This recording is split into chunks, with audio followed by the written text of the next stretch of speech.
यह classes Nataraj series का हिस्सा है यानी newly added topics in RAS जिनको नए पैटर्न के हिसाब से कवर किया जाएगा।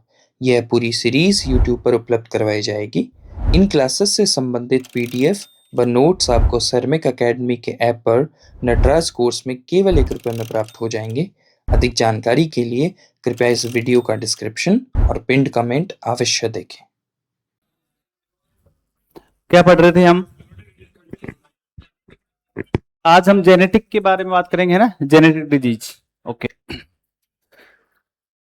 अच्छा देखो, जो जेनेटिक डिजीज है हमने अभी तक जो पढ़ा है वो क्या पढ़ा है कि जो डिजीज है उसमें हमने ये पढ़ लिया कि भाई हमारा जो मेंस में किस टाइप से क्वेश्चंस पूछे जा सकते हैं। हमने ये भी देखा है कि जो प्री में जो डिजीज से रिलेटेड किस टाइप से क्वेश्चंस बन सकते हैं, ये हमने पूरा करा। और इसमें हमने नॉन इन्फेक्टियस डिजीज है वो हमने कल जैसे पूरा कर लिया था। अब देखो,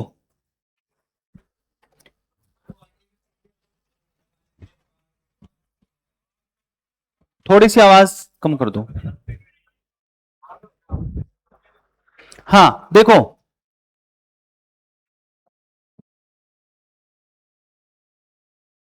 डिजीज में जो हम बात कर रहे थे, तो डिजीज में आपको नॉन इन्फेक्टियस जो डिजीज है वो हमने पढ़ ली, हमने इन्फेक्टियस डिजीज पढ़ ली। अब हम बात करेंगे कि जो जेनेटिक डिजीज वो कौन कौन से हैं। अभी तक जो हमने पढ़ा है, एक बार मैं उसको लेके आ रहा हूं आपको कि हमने कहां से शुरू किया कि जो भी डिजीज है, जो डिजीज है उसमें हमने कहां से शुरू किया था। देखो कि जो डिजीज हमने दो टाइप की पढ़ी, कौन सी कि एक तो हमने क्या बोला था भाई, कॉन्जिनेटल, जिसको हमने बोला था कि जन्मजात, ठीक है। एक दूसरा टाइप बताओ क्या था, अर्जित, एक्वायर्ड, एक्वायर्ड।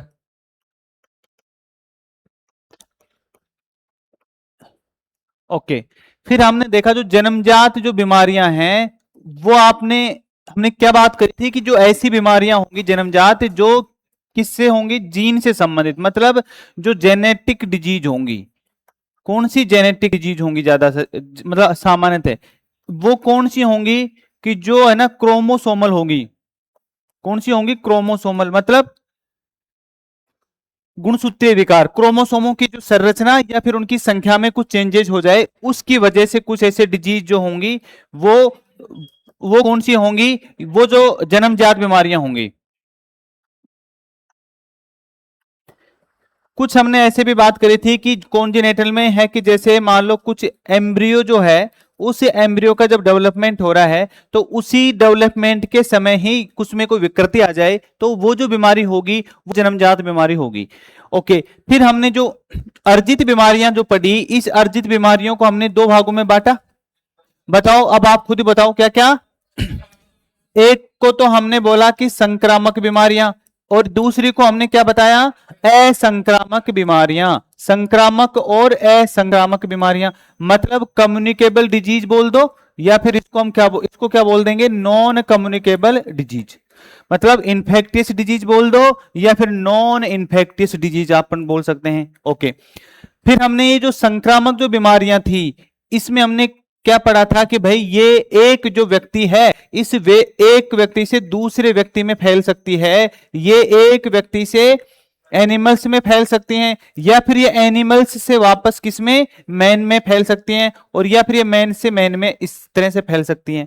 तो ये जो बीमारियां थी ये कैसी हैं, संक्रामक बीमारियां। और हमने इसमें ये भी पढ़ा था कि ये कुछ पैथोजन जो है उसकी वजह से पैथोजेंस की वजह से ये बीमारियां फैलती हैं, मतलब पैथोजन के कारण ये बीमारियां होती हैं। तो पैथोजन क्या होते हैं, कुछ सूक्ष्म जीव होते हैं। क्या होते हैं, सूक्ष्म जीव, माइक्रो ऑर्गेनिज्म होते हैं। जो ये सूक्ष्म जीव है जो रोग कारक होते हैं। ये क्या है, ये रोगजनक बोलते हैं। इसको हम क्या बोलते हैं, रोगजनक, जो रोग कारक है इसको हम रोगजनक बोलते हैं, इनको हम रोगाणु बोलते हैं। ये रोगाणु हमने क्या देखा कि या तो ये रोगाणु कैसे हो, डायरेक्ट भी चले जाएं, या फिर क्या हो कि ये किसी वेक्टर के माध्यम से या किसी वेक्टर के माध्यम से ये फैल रहे हैं। ये हमने पढ़ लिया था। तो वेक्टर जनित बीमारियां हमने देखा था कि भाई जैसे कुछ जो बीमारियां हैं वो मच्छर के द्वारा फैल रही हैं, वेक्टर में आप देखो कुछ क्या है, मॉस्किटो मच्छर के द्वारा फैल रही हैं, कुछ आप देखो जो मक्खी, कुछ जैसे फ्लीज, मतलब और कुछ क्या जैसे टिक्स वगैरह, ये सब क्या है जो मच्छर और मक्खियों के द्वारा फैल रहे हैं, मच्छर और मक्खियों के द्वारा। अब याद करो कि जैसे हमने कुछ ऐसी बीमारियां जिसको हमने बोला था कि कॉन्टेक्टिस डिजीज, जिसको हम बोलते हैं छूत की बीमारी, छुआछूत की बीमारी, कॉन्टेक्टिस वाली आपको याद आ गई होंगी, कौन सी, पॉक्स वाले, चिकन पॉक्स, स्मॉल पॉक्स और लेप्रोसी, और एक कंजेक्टिवाइटिस की बात करी थी, आई फ्लू जिसको बोलते हैं, ठीक है।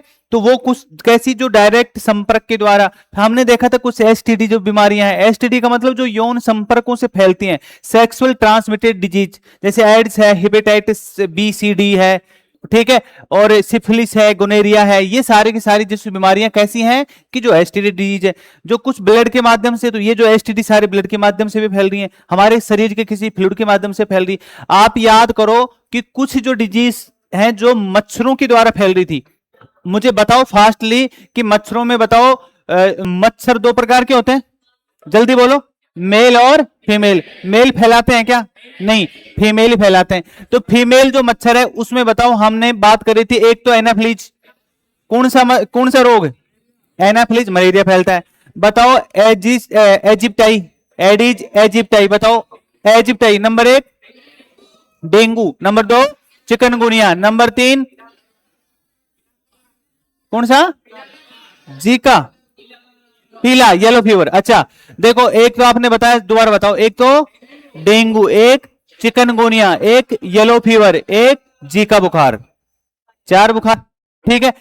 ये कौन से हैं, कौन से मच्छर के द्वारा, एडिस एजिप्टाई के द्वारा, किसके द्वारा, एडिस एजिप्टाई के द्वारा। तीसरा कौन सा, क्यूलेक्स, कौन सा, क्यूलेक्स। जो क्यूलेक्स जो मच्छर है उसमें बताओ कौन कौन से, हाथी पांव और जापानी एन्सेफेलाइटिस, और एक और था वेस्ट नाइल फीवर, एक कौन था, वेस्ट नाइल फीवर। क्यूलेक्स मच्छर वाले 3 हो गए थे। फिर एक ये तो मच्छर वाले हो गए, फिर इसके बाद मक्खी वाले बताओ, हाउस फ्लाई, और हाउस फ्लाई का ट्रिक याद करी थी क्या, पोपट ही है हाउस फ्लाई। फिर बताओ दूसरा क्या था, मक्खी कौन सी, सी मक्खी, सी मक्खी बताओ क्या, निद्रा। और फिर एक थी कौन सी, सैंड, बालू मक्खी, क्या था, कालाजर, क्या, कालाजर। और एक कौन सी थी, ब्लैक, रिवर ब्लाइंडनेस। और एक और मच्छी, डियर फ्लाई, टेलुमेरिया, है ना, डियर फ्लाई से टेलुमेरिया, ये वाहक वाली थी, है ना। ये सारे एक, अब इसमें जैसे अपन बात करेंगे कौन सा, जैसे जू है, तो जू से हमने क्या बात करी थी, जैसे ट्रेंच फीवर, याद करो, जो जू है उससे ट्रेंच फीवर याद आया ना। और एक और बताओ, टिक्स वगैरह, टिक्स से क्या था, स्क्रब टाइफस, टिक्स से क्या था, स्क्रब टाइफस। अच्छा एक और बच गया, फ्लीज, पिस्सू बोलते हैं, उससे क्या था, प्लेग। और एक स्क्रब टाइफस में और था, वो कौन सा था बताओ, गुरेन टाइफस, है ना, मुरेन बोलते थे, मुरेन टाइफस। ये देखो ये सारे के सारे हमने पढ़ लिए थे। फिर हमने इसमें सारे के सारे जो ये पैथोजन है, वायरस, बैक्टीरिया, कवक, प्रोटोजोआ, हेलमिंथीज, इनके द्वारा होने वाले रोग पढ़ लिए।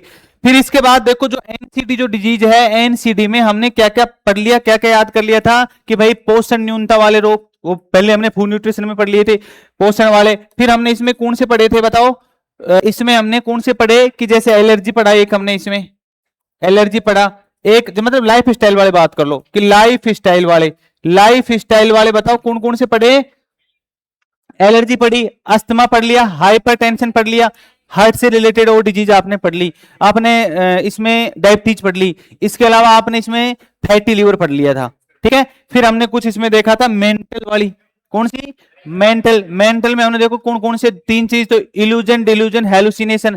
फिर हमने bipolar disorder, schizophrenia, Alzheimer, Parkinson, ये सारे, ऑटिज्म, ये सब के सब किससे संबंधित थी, ये मानसिक विकार थे, पढ़ लिए थे हमने, ठीक है। फिर हमने कुछ बात करी थी पोल्यूशन वाली, किससे बात करी थी, पोल्यूशन वाली बताओ आप, देखो एक बार पोल्यूशन वाली की बताओ मुझे एक बार, मैं बोल रहा हूं, आप उनका डिजीज का नाम बताओगे। बताओ, कैडमियम से क्या? इटाई, इटाई, और दूसरा नाम? आउच। क्लास सो नहीं हो रही, बट देखो आ रहा है, हो रही। हाँ, cadmium, itai, itai, ouch, ouch. ठीक। कॉपर बताओ? विल्सन, कॉपर बिला वाला, ठीक है। मरकरी? क्या? मिनामाटा। अच्छा, कॉपर क्या बताया?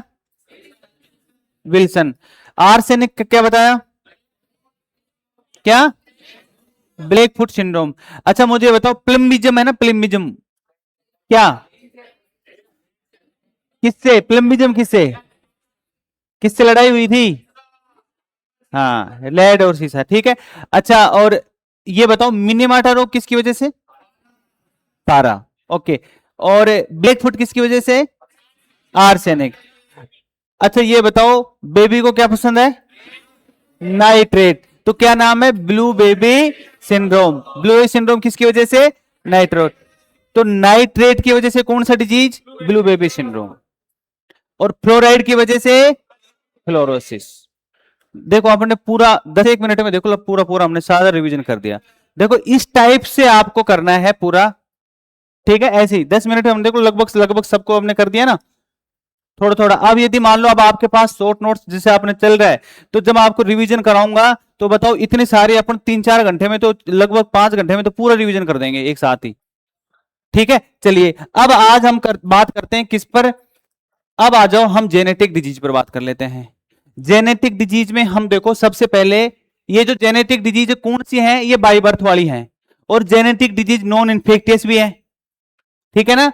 कि जो जेनेटिक डिजीज है, आप क्या बताओगे कि ये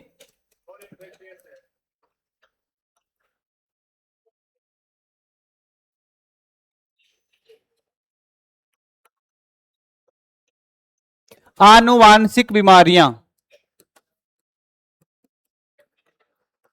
आनुवांशिक बीमारियां। अब देखो, आनुवांशिक जब बीमारियां ये पढ़ोगे, तो अब आपको और मतलब कहीं से कुछ भी पढ़ने की जरूरत नहीं पड़ेगी, हम अच्छे से इनको तैयार कर लेंगे।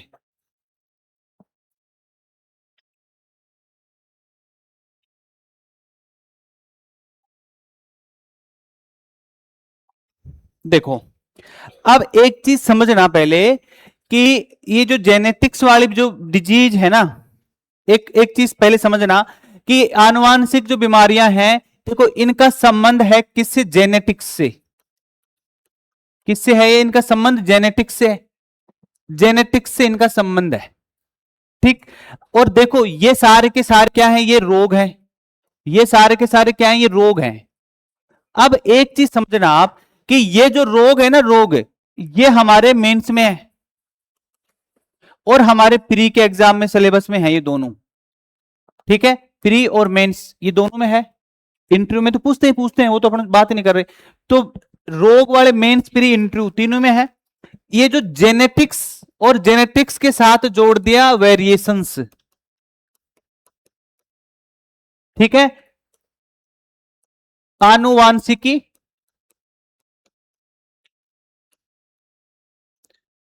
एवं विभिन्नताएं, ये आपका प्री में इस बार नया टॉपिक जुड़ा है। ये बहुत इंपॉर्टेंट बन जाता है। और ये जो रोग है, ये अपने मेंस में नया जुड़ा है। तो रोग हमने सारे बाकी तो पढ़ लिए, ये रोग जेनेटिक जो रोग है वो हम पढ़ रहे हैं अभी। तो अब आप एक चीज समझ जाना, कि अभी जैसे ये जो हम सबसे पहले तो जेनेटिक डिजीज के बारे में बात कर लेंगे, लेकिन ये सारा का सारा जेनेटिक्स से रिलेटेड है। तो आपको इसके साथ साथ ही जब मैं रोग बताता रहूंगा, तब आपको जेनेटिक्स की बातें भी बात करता रहूंगा। तो अब आप ये अपना फ्री का भी चलेगा साथ में, और अपना मेंस का भी चलता रहेगा, ठीक है। फिर अपन क्या करेंगे, ये जो जेनेटिक्स और वेरिएशंस को जब अपना ये डिजीज अपन पढ़ लेंगे, उसको मैं एक क्लास में अपन को इसको कंप्लीट कर लेंगे, किसमें? प्री के पर्सपेक्टिव वे से, ठीक है। तो आनुवांशिक और विभिन्नताएं, आप ये जो टॉपिक है, ये देखो, ये है अपना सिर्फ किसमें? अपने आरएस के प्री में, और ये पीएसआई के एग्जाम में था, आता ही है। और आपको पता है, ये है ना, ये इसमें तो आ रहा है, इसके साथ साथ जो सीईटी के जो एग्जाम है ना, उसमें ये सिलेबस में है। अब चाहे वो ग्रेजुएशन लेवल हो चाहे वो 12th लेवल वाला हो, सीईटी वाला जो आप ज्यादातर जैसे दोगे जो स्टूडेंट है सारे, आप ये देखो वुमेन जो सुपरवाइजर है उसमें ये जेनेटिक्स वाला टॉपिक बहुत बड़ा है, उसमें भी रखा है। आप ये देखोगे कि जितने भी जो एसएससी जो एग्जाम कराती है उनमें जेनेटिक्स बहुत ही मतलब पॉपुलर रहता है। इसका मतलब जो जेनेटिक्स वाला जो चीज है, चाहे वो डिजीज हो चाहे वो जेनेटिक्स का एक जो फाउंडेशन जो बेसिक्स बातें हो, वो आपके एग्जाम की दृष्टि से बहुत इंपॉर्टेंट है। पहले आरएस में तो ये था नहीं सिलेबस में, तो इस बार इसको आरएस के सिलेबस में डाल दिया है। इसी बार जो अपना नया अपडेटेड सिलेबस है उसमें ये जो जेनेटिक्स और ये विभिन्नताएं, ये पूरा का पूरा इसको अपन को पढ़ना है। ठीक है, तो अब आपको ये दिमाग में बिठा लो कि ये अपना पूरा का पूरा जो चैप्टर चल रहा है, ये डिजीज बताऊंगा पहले, क्योंकि ये डिजीज में पहले इसलिए बताऊंगा क्योंकि हमने रोग पढ़ के आए हैं अभी, तो आपका मेंस का जो अपना नोट्स आप बन रहा है वो एज इट इज ऐसे कैसे पूरा हो जाएगा। तो पहले डिजीज करके और फिर अपन सीधा शिफ्ट किस पे हो जाएंगे, जेनेटिक्स और वेरिएशन से। ये सारा का सारा आपका प्री के जो क्वेश्चन इस बार एक या दो क्वेश्चन, तीन या एक भी क्वेश्चन पूछ लिया तो मतलब आपके लिए बेनिफिट है। तो यहां से क्वेश्चन पूछते जाने की संभावनाएं बहुत ज्यादा हैं क्योंकि नया जुड़ा है। इसलिए अधीनस्थ बोर्ड के जब मैं पेपर देख रहा था तो उसमें देखा कि जेनेटिक्स के बहुत अच्छे लेवल के क्वेश्चंस पूछ रहे हैं, तो हमको इसको अच्छे से कॉन्सेप्ट समझते हुए इसको पढ़ना है। तो यहां पर अपना क्वेश्चन गलत नहीं होना चाहिए एक भी। चलो अब देखो, अब ये आनुवांशिक बीमारियां हैं, इसके बारे में हम जो चल रही क्लास है हम इसको रेगुलर इसी को बढ़ाते हैं, इसके बाद रोग को पढ़ के हम इस पे शिफ्ट हो जाएंगे। देखो अब इसमें हम सबसे पहले क्या बात करेंगे, आप देखो कि सबसे पहले हम जैसे क्लास जब भी पढ़ते हैं तो एक बात करते हैं कि भाई इनसे संबंधित कुछ नया है क्या। तो हम पहले देख लेते हैं कि जेनेटिक्स और देखो जो आनुवांशिक बीमारियों में अब हम क्या पढ़ेंगे। एक बार पहले ये देखो कि आनुवांशिक बीमारियों में हम क्या क्या पढ़ेंगे, कि हम इसका मतलब क्या है कि आनुवांशिक बीमारियों का मतलब कि भाई एक तो ऐसी बीमारियां कि भाई जो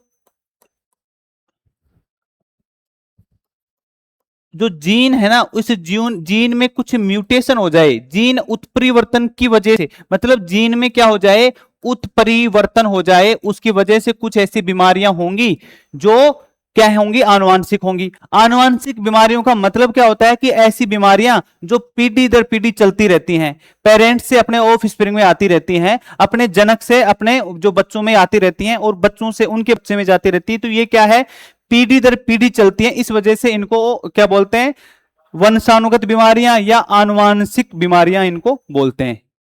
समझ में आई बात, क्यों बोलते हैं आनुवांशिक बीमारियां। देखो अब ये जो आनुवांशिक बीमारियां हैं ये किसकी वजह से हो सकती हैं, हमने देखा कि ये जीन में म्यूटेशन की वजह से हो सकती हैं। और ये देखो इसमें हम क्या देखेंगे कि जो क्रोमोसोम्स जो होते हैं, जो क्रोमोसोम्स होते हैं, जो गुणसूत्र होते हैं, इन गुणसूत्र जो है, इन गुणसूत्रों में कुछ चेंजेज हो, मतलब इन गुणसूत्रों में कुछ परिवर्तन हो जाएं। परिवर्तन क्या भाई, परिवर्तन क्या होगा कि या तो इनकी संरचना बदल सकती है, या फिर इनकी संख्या बदल जाए, या फिर इनकी संख्या या तो इनका स्ट्रक्चर चेंज हो जाए या इनके जो नंबर है उसमें परिवर्तन हो जाए। तो गुणसूत्रों की संख्या या संरचना में जब कुछ बदलाव होगा, कोई परिवर्तन होगा, तो कोई ना कोई डिसऑर्डर हो जाएगा, कोई ना कोई बीमारी हो जाएगी। तो दूसरा क्या है, जीन म्यूटेशन, मतलब जीन उत्परिवर्तन की वजह से भी कोई बीमारी हो सकती है। इसका मतलब ये जीन उत्परिवर्तन और गुणसूत्रों की वजह से जो बीमारी होगी उसको हमने बोल दिया कि जेनेटिक डिजीज है। और जेनेटिक क्यों कहा इसको हमने, क्योंकि ये पीढ़ी दर पीढ़ी चलती रहती है। ठीक है, अब आप देखो कि ये जो जीन उत्परिवर्तन और गुणसूत्रों की वजह से जो बीमारियां होती हैं, इन बीमारियों को हम क्या कह देते हैं, इन बीमारियों को, जैसे इसमें कुछ जो बीमारियां हैं, इनमें से जो कुछ बीमारियां जो होंगी वो उन बीमारियों को हम बोलेंगे कि भाई ये बीमारियां बहुत रेयर ही होती हैं। ये बीमारियां क्या होती हैं, ये बहुत ही दुर्लभ होती हैं। इस वजह से इनमें से सब नहीं, कुछ बीमारियां जो होंगी वो दुर्लभ बीमारियां होंगी, वो रेयर डिजीज होंगी। क्या होंगी, रेयर होंगी, जो दुर्लभ बीमारियां होंगी। तो इसका मतलब जो जीन म्यूटेशन से होने वाली, क्रोमोसोमल जो डिसऑर्डर से होने वाले, तो इनको हम कुछ बीमारियां इनमें क्या होंगी, कुछ क्या होंगी, रेयर डिजीज। अब रेयर का मतलब ही रेयर है कि ऐसी बीमारियां जो बहुत ही दुर्लभ मिलती हैं, मतलब बहुत 1000 लाखों में से किसी एक दो लोगों की होगी, उसको हम रेयर डिजीज बोलते हैं। ठीक है, अब अचानक से वर्तमान का जो परिदृश्य है, एनवायरमेंटल जो चेंजेज हुए, पोल्यूशन हो रहा, केमिकल में जो खाद्य पदार्थों में मिलावट हो रहे हैं, ठीक है, रेडिएशंस हो रहे हैं, तो अभी जो वर्तमान का जो एक वातावरण ऐसा बना हुआ है, सब चीजों में मिलावट है, खान पान बदला है, लाइफ स्टाइल बदली है, तो इनकी वजह से हमारे जीनों में म्यूटेशन ज्यादा हुआ है, जो क्रोमोसोम्स है इसमें कुछ चेंजेस ज्यादा हुए। आजकल जो बदलती हुई जो जीवन शैली ले लो, या फिर बदलती हुई लाइफ स्टाइल ले लो, या फिर बदलता हुआ जो अपना वैश्वीकरण के जो प्रभाव की वजह से हमारे यहाँ पर जैसे परिवार प्रथा है, संयुक्त परिवार प्रथा है, जो विवाह वाली जो स्थितियां हैं, वो सब धीरे धीरे क्या हो रही है, डैमेज हो रही है। और अब जैसे जो जैसे शादियां हैं, जो मैरिज है, वो भी आप देखो कि 30 के बाद जैसे शादियां कर रहे हैं या शादियां कर ही नहीं रहे, लिव इन रिलेशनशिप वाले कॉन्सेप्ट आ रहे हैं। तो इन सारे कॉन्सेप्ट्स की वजह से जैसे जो अब वर्तमान में जो जनसंख्या है, उस जनसंख्या का एक जो बड़ा जीनोम है, इस जीनोम में परिवर्तन आया है। ये हमको किससे पता चला कि जो हमने कई स्टडी है, आईसीएमआर की रिपोर्ट, और जो भी जनसंख्या से संबंधित जो डाटा आए हैं, जो किससे संबंधित, जो नेशनल फैमिली हेल्थ सर्वे जैसे अभी छठा आया है, इससे पहले पांचवा, मतलब जो भी 1 से 6 तक जो नेशनल हेल्थ फैमिली सर्वे है, इसके आधार पर यह पता चला है कि अचानक से कुछ बीमारियों की आवृत्ति और इसकी मतलब जो संख्या है वो तेजी से बढ़ी है। इनमें एक जो बीमारियां हैं, जीन म्यूटेशन और क्रोमोसोमल डिसऑर्डर की वजह से संख्या इन बीमारियों की ज्यादा बढ़ी है। इस वजह से सरकार को इन बीमारियों के लिए कुछ अलग से स्टेप लेने की सोची है।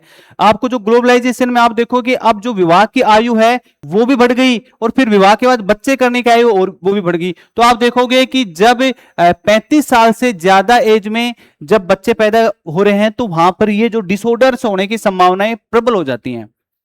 ठीक है, तो इन कई कारणों की वजह से अब इन बीमारियों पर हमने ज्यादा ध्यान देना शुरू किया है। तो सबसे पहले तो आपको मैं यही बताऊंगा कि ये जितने भी जो बीमारियां हैं, जो जेनेटिक्स वाली बीमारियां हैं, जो जेनेटिक डिजीज हैं, ये तो हमको पता चल गया कि पीढ़ी दर पीढ़ी चलती हैं। ये भी हमको पता चल गया कि जीनों में म्यूटेशन की वजह से होगी। ये भी हमें पता चला कि क्रोमोसोमल डिसऑर्डर है, क्रोमोसोम की संरचना में परिवर्तन से हो सकती है, क्रोमोसोम की संख्या में परिवर्तन से हो सकती है। इसका मतलब इनमें से कुछ बीमारियां ऐसी भी होंगी जो लाइलाज हैं, इसमें से कुछ बीमारियां ऐसी भी होंगी कि जिनसे पीड़ित व्यक्ति बड़ा ही सर्वाइव करता रहता है, वो अपने जिंदगी से जूझता रहता है, और उस जूझते हुए में उसको इकोनॉमिक रूप से भी और उसको मेंटली रूप से भी और उसको फिजिकल रूप से भी परेशानियों का सामना करना पड़ता है। इसलिए केंद्र सरकार और राज्य सरकार ऐसी बीमारियों पर अचानक से अभी ध्यान गया, और इन्होंने अब कुछ कुछ इस पे स्टेप लिए हैं। पहले हम वही बात कर लेते हैं कि जो आनुवांशिक बीमारियां हैं, जो जेनेटिक बीमारियां हैं, जो रेयर डिजीज हैं,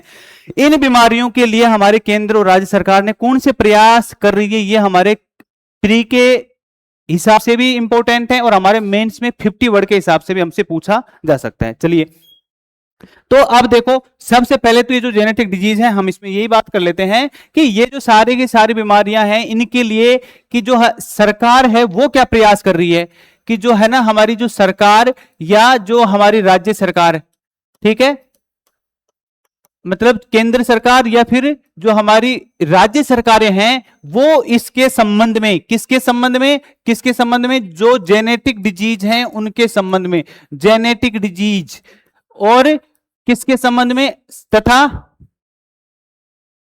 रेयर डिजीज। ठीक है, आनुवांशिक बीमारियां और कौन सी, दुर्लभ बीमारियां। इन रेयर डिजीज और जेनेटिक डिजीज के लिए सरकार के द्वारा क्या प्रयास किए जा रहे हैं, कहां काम आएंगे हमारे मेंस के। जब हम कोई डिजीज आई, उस डिजीज में हम जब लास्ट में आंसर लिखेंगे तो एक लाइन ये भी लिख देंगे, जैसे कोई भी रेयर डिजीज का नाम आए, कोई भी जेनेटिक डिजीज का आ गया, तो ये इस नाम की सरकार इसके लिए काम कर रही है। ठीक है, चलिए,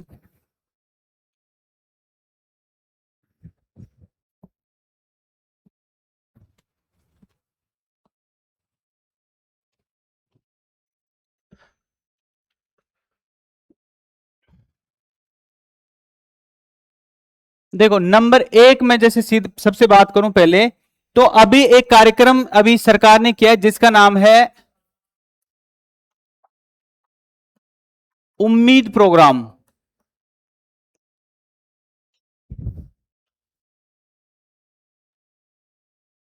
क्या नाम है, उम्मीद प्रोग्राम। सबसे पहले हमने बात कर रहे हैं किसकी, उम्मीद प्रोग्राम की। देखो उम्मीद प्रोग्राम क्या है, देखो उम्मीद जो प्रोग्राम है, इसका मतलब है unique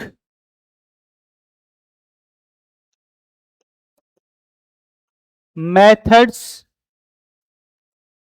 and management, unique methods and management of inherited disorders. ठीक है, एक तो ये अभी जो उम्मीद कार्यक्रम है, अभी सरकार ने वर्ष 2026 में ही इस कार्यक्रम को अभी लॉन्च किया है। किसके लिए है ये? जेनेटिक डिजीज और रेयर डिजीज के लिए। ये जो कार्यक्रम है, इसी कार्यक्रम के तहत एक अभी जो माननीय हमारे जो मंत्री जी हैं जितेंद्र सिंह, डॉक्टर जितेंद्र सिंह जी, उन्होंने एक डैशबोर्ड की स्थापना करी है। उम्मीद डैशबोर्ड, क्या है? उम्मीद डैशबोर्ड की स्थापना करी है।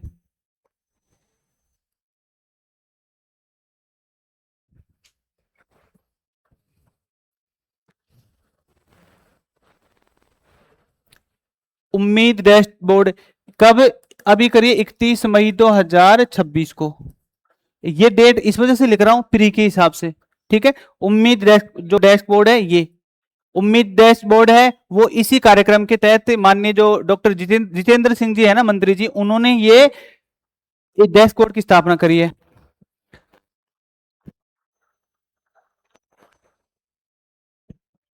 देखो, ये जो कार्यक्रम है, इस कार्यक्रम का क्या उद्देश्य है, ऑब्जेक्ट क्या है, हम ये देखेंगे सबसे पहले। देखो, इसका उद्देश्य क्या है?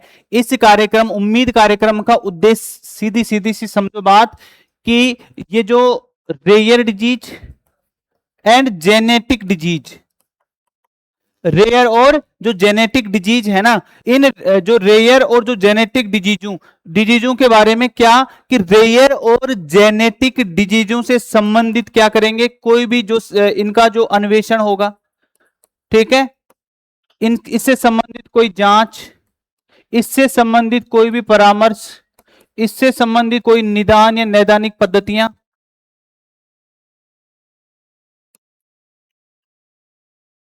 ठीक है। तो इसका, इससे संबंधित क्या है, जो अन्वेषण करना, जांच करना, कोई परामर्श करना, कोई निदान, जो नैदानिक पद्धतियां के बारे में, इसके लिए क्या, कि ऐसी पद्धतियां विकसित करना जो क्या हो, एक तो सुलभ हो, एक तो क्या हो, सुलभ, और दूसरा क्या हो, इकोनॉमी हो, है ना, मितव्ययी हो, सुलभ और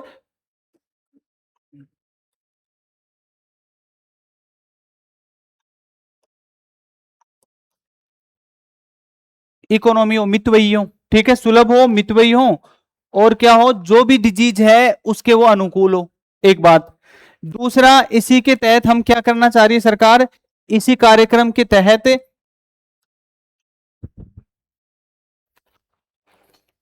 इसी कार्यक्रम के तहत क्या कर रही है कि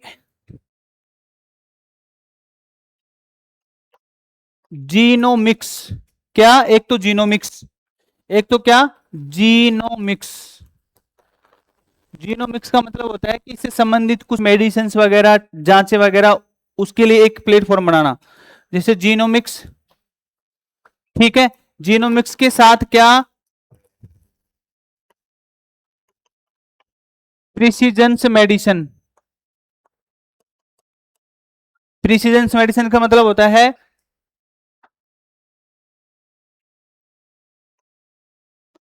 सटीक निदान, है ना, सटीक निदान या सटीक औषधियां, है ना, सटीक निदान मतलब सटीक औषधियां। जीनोमिक्स की बात कर ली, मतलब ये विकसित करना, ये इसके उद्देश्य हुए, ठीक है। तो हमने जो उम्मीद कार्यक्रम अलग से 50 वर्ड में आ जाए आपको तो भी कोई दिक्कत नहीं है ना, अलग से 50 वर्ड में उम्मीद कार्यक्रम आ जाए तो हम लिख सकते हैं कि नहीं, ठीक है। चलो, तो क्या क्या क्या बातें लिखेंगे हम इसमें, कि भाई ये उम्मीद कार्यक्रम क्या है, इसका संबंध किससे है, जेनेटिक डिजीज और रेयर डिजीज से संबंध है। इस कार्यक्रम का उद्देश्य क्या है, कि जो रेयर और जेनेटिक डिजीज के संबंध में अन्वेषण करना, जांचें करना, परामर्श करना, इससे संबंधित क्या करना कि ऐसे हम जो स्टेप्स उठाएं या ऐसे कार्य करें कि जो ये मतलब सुलभ हो, सस्ता हो जाए और क्या हो, ये मतलब जो भी संबंधित डिजीज है उसके अनुकूल हो। दूसरी हमने क्या बात करी कि हम जीनोमिक्स और जो प्रिसीजन मेडिसिन जो है उसकी खोज करेंगे। इसमें इस कार्यक्रम के तहत हम ऐसे बेहतर विकल्प तलाशेंगे जो रेयर डिजीज से संबंधित क्या हो, जो रेयर और जेनेटिक डिजीज से संबंधित ऐसे कुछ स्टेप्स उठाए जाएंगे जिससे वित्त से संबंधित हो सकता है, आर्टिफिशियल इंटेलिजेंस से संबंधित हो सकता है, जो प्रिसीजन मेडिसिन से संबंधित हो सकता है, या फिर अभी जनरेटिव एआई का यूज करके और जो टारगेटेबल जो है ना लक्षित औषधियों का विकास करने से हो सकता है। जेनेटिक इंजीनियरिंग और जेनेटिक जो एडिटिंग के द्वारा, जेनेटिक इंजीनियरिंग और जेनेटिक एडिटिंग जैसे टूल्स का उपयोग करके और इनका हम इलाज करने की प्रयास करेंगे उम्मीद कार्यक्रम के तहत। ठीक है, 50 वर्ड के लिए आप लिख सकते हो और आपके सीधा सीधा प्री में क्वेश्चन आ जाए कि उम्मीद कार्यक्रम का संबंध किससे है, ऐसे आ जाए तो आप बता दोगे रेयर और जेनेटिक डिजीज से। आपसे क्वेश्चन पूछ रहे कि उम्मीद डैशबोर्ड का संबंध किससे है, तो उम्मीद कार्यक्रम के तहत रेयर और जेनेटिक डिजीज। और कब हुआ, 31 मई 2026 को। और किसने किया इसको लॉन्च किसने किया, फ्री के। ये तो मेंस में तो नहीं पूछेंगे लेकिन डॉक्टर जितेंद्र सिंह, क्योंकि हम क्या कर देंगे, हम सोचेंगे कि चिकित्सा मंत्री ने किया होगा, जेपी नड्डा साहब ने किया होगा, लेकिन ये डॉक्टर जितेंद्र सिंह जी ने किया है।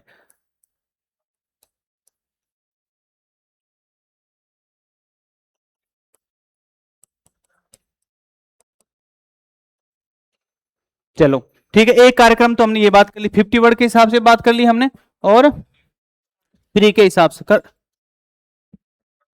लिख रहे हो।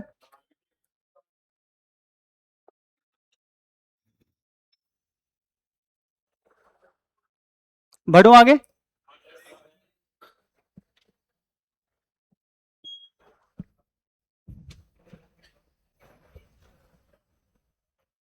देखो दूसरा जो इससे संबंधित इनिशिएटिव जो है, अब एक चीज समझ गए ना आप, कोई भी जो डिजीज आ जाए, मान लो आपको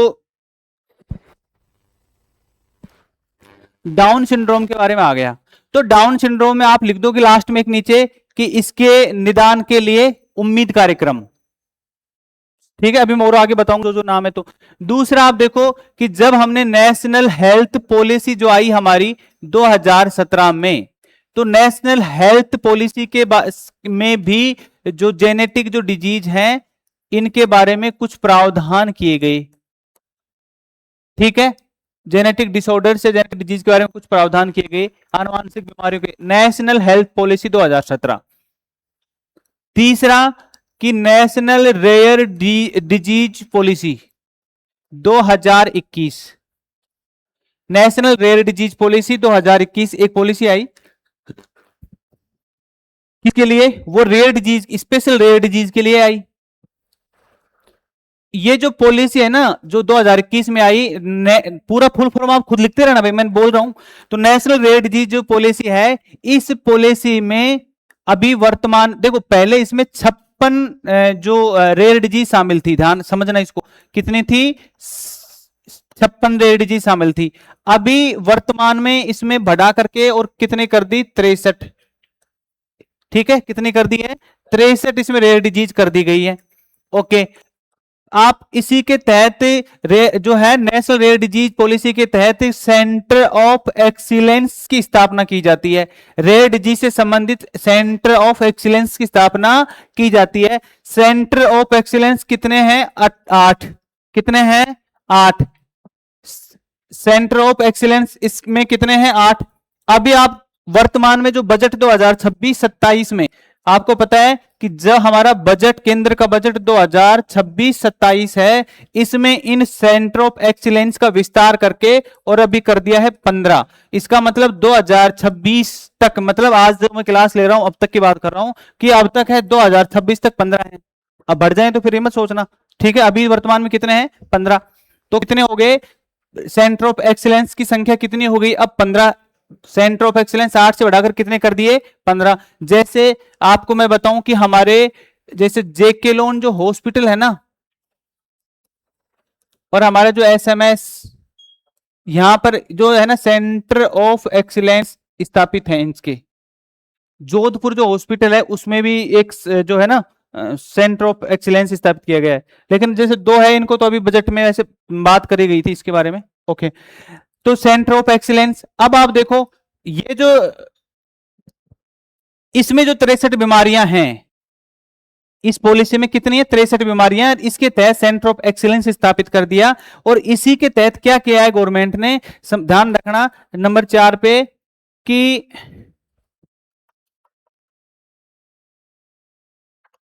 आयुष्मान आरोग्य निधि, आयुष्मान आरोग्य निधि इसका गठन किया है।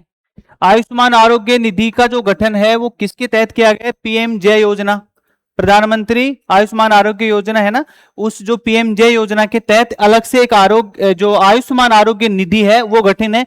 इस निधि में से आपको बताए, इसी निधि में से क्या करता है कि इसी निधि में से इसने केंद्र सरकार ने क्या किया है कि भाई हम ये जो एनआरडीपी, ये जो 63 बीमारियां हैं इनका हम करेंगे मतलब इलाज, और कितने 50 लाख रुपए तक, 50 लाख रुपए यदि खर्च आएगा तो क्यों ना भारत सरकार देगी।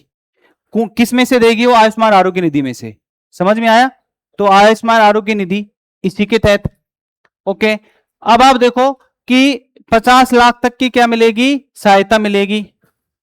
एक चीज और, जैसे हमारे जो आप जो से मानसिक स्वास्थ्य पढ़े थे हमने, मानसिक वाले, तो मानसिक वाले में देखो अभी पिछला बजट में आपने को ध्यान होगा कि जो आयुष्मान पीएम जय योजना है, जन आरोग्य योजना, प्रधानमंत्री आयुष्मान भारत योजना के तहत, अभी तो योजना का नाम तो क्या है? जय योजना ही तो है, प्रधानमंत्री जय। क्या नाम है जय का? मतलब आयुष्मान जन आरोग्य योजना है ना, जय का मतलब है जन आरोग्य योजना। तो समझना कि जो जन आरोग्य योजना है ना, उस जन आरोग्य योजना में जो मानसिक स्वास्थ्य, जो मेंटल डिसऑर्डर्स जो हमने पढ़े थे ना, तो उसमें पहले कवर नहीं था, और अब है ना वो भी ध्यान रखना कि अब है ना उस पीएमजे में मानसिक जो विकार है उनको कवर कर लिया गया है। उस पीएमजे में आप ध्यान रखना कि कुछ जेनेटिक और जो रेयर डिजीज है इनको भी कवर किया है, लेकिन जो इसमें रेयर डिजीज हैं वो सब के सब इस आयुष्मान आरोग्य निधि से अलग से 50 लाख रुपए और दिए जाते हैं। मतलब देंगे नहीं, जितना खर्च आएगा वो कौन देगी? भारत सरकार। ठीक है, कौन से निधि के तहत? आयुष्मान आरोग्य। आपसे प्री में सीधा सीधा क्वेश्चन पूछ लें कि रेयर डिजीज के लिए, देखो सीधा क्वेश्चन है कि रेयर डिजीज के लिए केंद्र सरकार ने रेयर डिजीज पॉलिसी 2021 लॉन्च करी, तथा इसके तहत विभिन्न 15 सेंटर ऑफ एक्सीलेंस स्थापित कर दिए, और 50 लाख रुपए की तक के इलाज के लिए भारत सरकार आर्थिक सहायता देती है। निम्नलिखित में से ये जो पैसे खर्च होंगे कौन सी निधि के तहत होंगे? और 4 ऑप्शन दे दें तो कौन से? आयुष्मान आरोग्य निधि। समझ में आया ना बात? मेंस में तो लिखेंगे वो तो पता लग गया अपनों को शब्द है। ओके,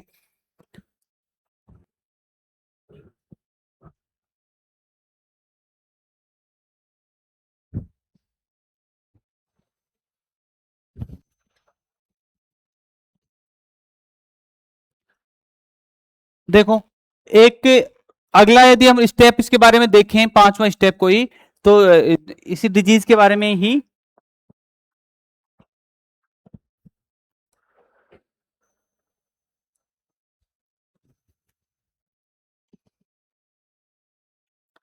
ये जो भारत सरकार की बात करी हमने, जैसे राजस्थान सरकार ने क्या क्या है? मुख्यमंत्री, बताओ क्या नाम है? मुख्यमंत्री बाल संबल, हाँ मुख्य, चलो पूरा लिखो, मुख्यमंत्री आयुष्मान बाल संबल योजना। वैसे आजकल इसका नाम यही है, बाल संबल योजना ही।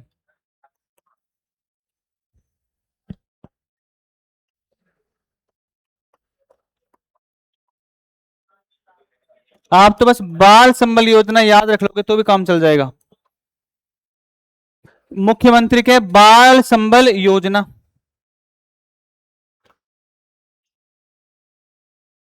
देखो ये जो बाल संबल योजना है ना, इस बाल संबल योजना में आप ध्यान रखना, एक तो ये जो नेशनल रेयर डिजीज पॉलिसी 2021 में कितनी शामिल है? 63 है ना, तो ये 63 के ट्रस्ट, इस 63 जो है इसमें शामिल है। एक चीज, दूसरा आप देखो कि उसमें 50 लाख की सहायता दी जाती है, तो राजस्थान सरकार ने भी कहा भाई हम भी है ना 50 लाख रुपए की सहायता देंगे। ठीक है। तीसरा जो बात क्या है कि राजस्थान सरकार ने कहा कि भाई देखो केंद्र सरकार में तो ऐसा एज वाला नहीं है, तो हम क्या करेंगे 18 साल तक के जो बच्चे होंगे हम उनको करेंगे। ठीक है। जब इसका नाम इसी वजह से नाम क्या आया, बाल संबल, है ना, बालकों के लिए करी हमने ये। ठीक है। तीसरी बात आप देखो भाई हम और थोड़ा सा बढ़ेंगे और प्रति माह 5,000 रुपए और देंगे। अब हम क्या करेंगे, प्रति माह 5,000 रुपए और देंगे, है ना, जो भी ये रेयर डिजीज से पीड़ित बच्चा है। कितना रुपए, 5,000 रुपए प्रति माह। ओके। फिर ये जो मुख्यमंत्री बाल संबल योजना है, इसमें हाई कोर्ट की जो डबल बेंच है जोधपुर में, उसने कहा कि भाई जो तुम ठीक है ऐसे तो कर रहे हो, लेकिन आप ये जो कह रहे हो ना 18 साल वाला, ये चीज सही नहीं है। तो अभी फिर उन्होंने क्या किया, पिछले साल की बात है कि ये जो क्लोज था ना 18 साल वाला, इसको उन्होंने अभी कुछ समय के लिए क्या कर दिया, पोस्टपोन कर दिया कि या तो आप नियम बनाओ या फिर आप क्या करो इसके बारे में बताओ कुछ, भाई आप कैसे कैसे। तो आप अभी वर्तमान में क्या है कि ये जो 18 साल वाला है ना, ये क्लोज हो गया है, समाप्त। इसका मतलब अब इसमें 18 साल से ज्यादा किसी भी व्यक्ति के यदि रेयर डिजीज है तो इसमें कवर है। ठीक है। ये अभी हाई कोर्ट ने ये डिसीजन दिया था, अभी तक तो ये स्थिति है। अब मान लो फिर सरकार वापस कोई नियम बना करके कर दे, नियम तो ऐसे ही रखेंगे, तो वो अलग बात है।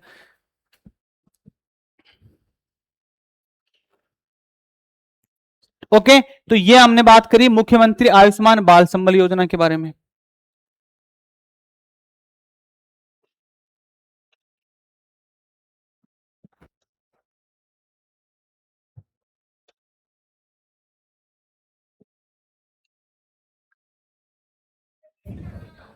अच्छा लिख रहे थे क्या,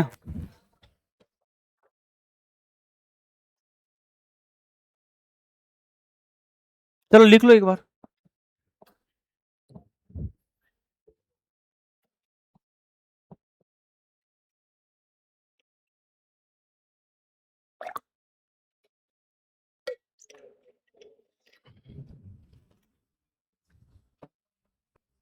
लिख लिया।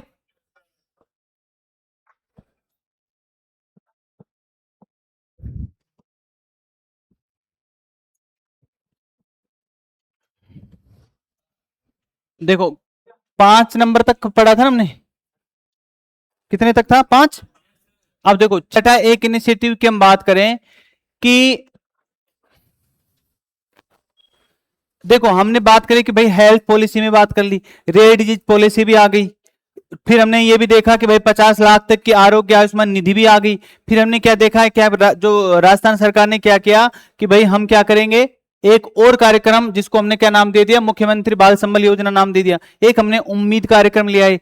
तो राजस्थान सरकार है, इसने थोड़ा सा और आगे बढ़ते हुए क्या कहा कि भाई हमारे पास इतना पैसा है नहीं, ठीक है ना, तो हम क्या करेंगे, हम लोगों से पैसा लेंगे, हम क्राउड फंडिंग की बात करेंगे। तो राजस्थान सरकार ने क्या किया कि एक पोर्टल लॉन्च किया, उसका नाम बता सकते हो?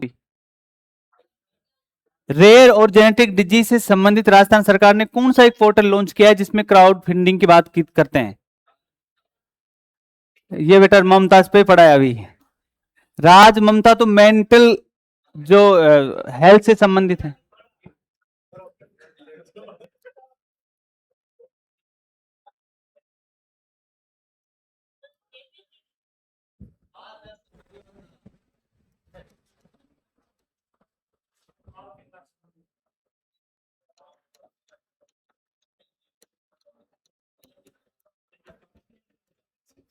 ठीक है, राज संबल पोर्टल। ठीक है, इसने क्या है, राज संबल पोर्टल, राजस्थान सरकार ने क्या किया, इस पोर्टल का विकास किया, इसको लॉन्च किया और क्या कहा कि हम इसके द्वारा क्राउड फंडिंग लेंगे। क्राउड फंडिंग का मतलब है जैसे मान लो जैसे ये क्या नाम उसका विमान है, आप में से कोई से भी पैसे दे दो, वहां पे आपका मन कर रहा है कि ठीक है यार हम चाहते हैं कि ऐसे बच्चों को बेचारे जो ऐसी बीमारियों से पीड़ित हैं, तो ये है भी। अभी आपने देखा होगा, आपने पिछले दिनों अखबार में था, एक बच्चा था, ये देखो इसका एक एक इंजेक्शन 16 करोड़ का, 15 करोड़ का, 14 करोड़ का, ऐसे आते हैं। तो वो बेचारे, किसी की भी इतनी हिम्मत नहीं होती है, और वो यदि एक इंजेक्शन ऐसा लग जाए तो वो ठीक हो सकता है। तो अभी आपने कई बार ऐसे सोशल मीडिया पे ऐसे ऐसे चलते रहते हैं, कई ऐसे जो बच्चे हैं ना, एसएमएस में भी, फिर तभी तो इसके बाद ही तो ये योजना आई थी, भजनलाल सरकार ने जब ये योजना लेके आई थी ना, तो इसी वजह से लाई थी वो, कि भाई ऐसे है ना, ऐसे जो रोगी हैं बहुत ज्यादा ऐसे की संख्या में आ रहे थे आजकल, और वो मतलब इतनी जो स्थिति ठीक होती नहीं है, तो है ना क्राउड से भी ले लेते हैं।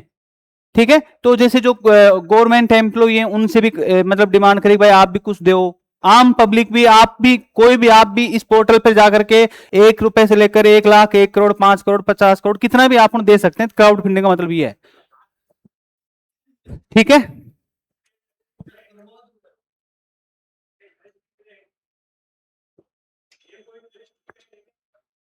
नहीं नहीं, ये अपने राजस्थान का पोर्टल है। क्राउड का मतलब होता है, क्राउड फंडिंग का मतलब है किसी भी, चाहे आप उद्योगपति से ले लो, आप स्टूडेंट दे दो, कोई भी सिटीजन दे दो। ठीक है, ये क्राउड फंडिंग का मतलब ये है।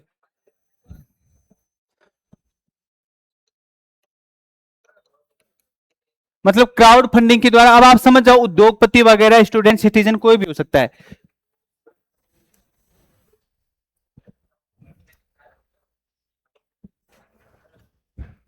अब देखो, इसके अलावा इसमें आप एक चीज और ध्यान रखना, कि अभी जिसका नाम है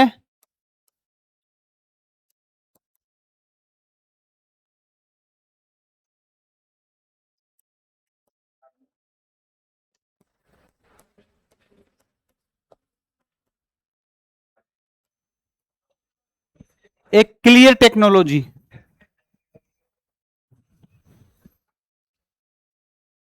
देखो, ये जो क्लियर टेक्नोलॉजी है, इसमें आप देखो, इसमें क्या है।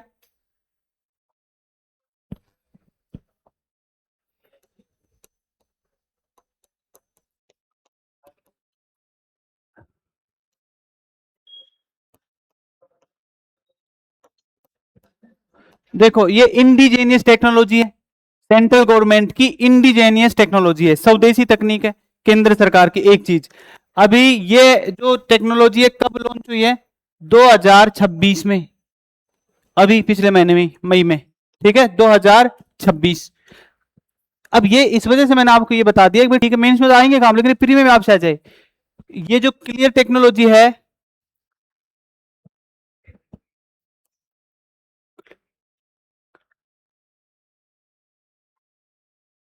क्लेवेबल,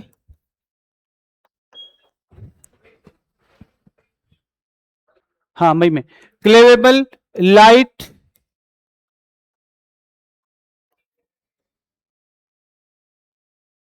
इरेज्ड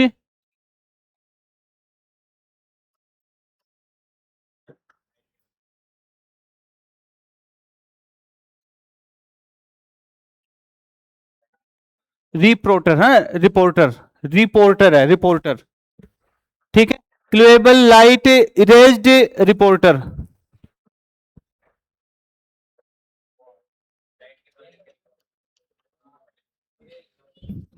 क्लेवेबल लाइट इरेज्ड रिपोर्टर। ठीक है, ये इसका, ये देखो, ये फुल फॉर्म तो जरूरी नहीं है, आप याद भी रखो। आप तो बस ये रख लो थोड़ा सा, कि क्या है इसके बारे में। देखो, ये जो क्लियर जो है,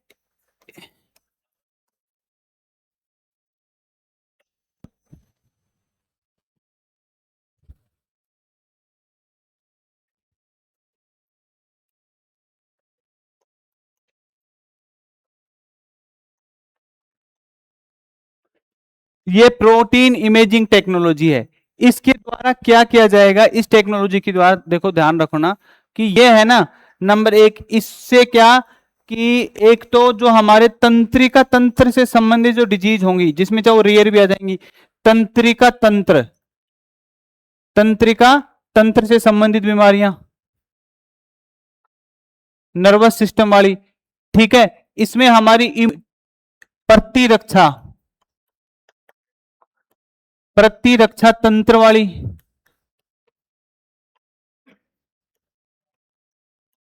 इम्यून जो सिस्टम है ना, इससे संबंधित, ठीक है, नर्वस सिस्टम से संबंधित, नर्वस सिस्टम से संबंधित, तंत्रिका तंत्र वाली, प्रतिरक्षा तंत्र वाली,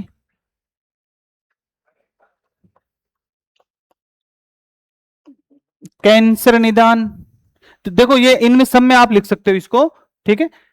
कैंसर निदान से संबंधित, तंत्रिका तंत्र, प्रतिरक्षा तंत्र से संबंधित जो बीमारियां हैं वो, और कैंसर जो है ना, कैंसर से संबंधित बीमारियां, तो वो इसमें कवर करेंगे, ठीक है। और इससे हम जो स्टेम सेल जो टेक्नोलॉजी है उसके बारे में बात करेंगे, ठीक है। स्टेम सेल, तंत्रिका तंत्र, इम्यूनिटी सिस्टम और कैंसर से संबंधित।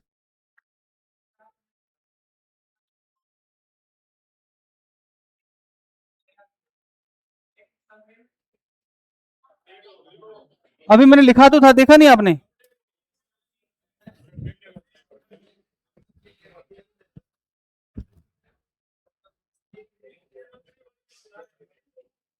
ये देखो,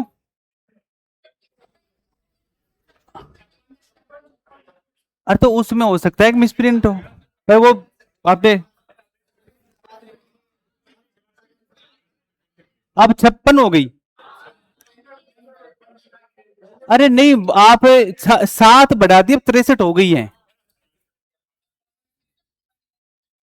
आप एक बार उस पे सर्च करके देख लो, नेशनल हेल्थ पॉलिसी। तो कोई बात नहीं, देखो आपको मैंने दोनों लिखी है, 56 भी लिख दी, जैसे ऑप्शन में मान लो आप 63 आएगा तो 63 लिखना आंसर, और यदि आ जाए 56 तो फिर 56। हाँ, अब तो ये इसमें अखबार में भी आया था पूरा अच्छे से इसके बारे में, क्या है ना, 7 और इसमें शामिल कर ली ऐसे। ये तो जब एसएमएस में आए थे ना सीएम साहब, तब उन्होंने ये घोषणा भी करी थी कि हम 7 और इसमें शामिल। 63 है ना? हाँ बस। भाई बेटा, मैं आप देखो, आप क्या करो कि कोई दिक्कत, मैं ये तो कर रहा हूं कि भाई अब ये चेंज हो गई, अब उसमें आप ठीक कर लेना, 63 कर लेना। और मैं यदि मान लो अपने एग्जाम में से आ जाता है और वहां पर 63 ने लिख करके 56 आता है, तब 56 आंसर मान लेना। लेकिन अभी तो वर्तमान की स्थिति तो ये है कि संशोधन 7 बढ़ा दी, 63 कर दी इसमें शामिल, ये है। ठीक है, चलो यहां तक। तो ये तो हमने बात कर ली अभी क्या, कि जो रेयर डिजीज और जेनेटिक डिजीज संबंधित कुछ नवाचार क्या है, ये आपके प्री के पॉइंट ऑफ व्यू से भी आ गए, और ये अपने मेंस में लिखने रहेंगे तो भी अपन बात कर ली। चलो अब हम बात कर लेते हैं सीधा कि, लिख रहे हो इसको?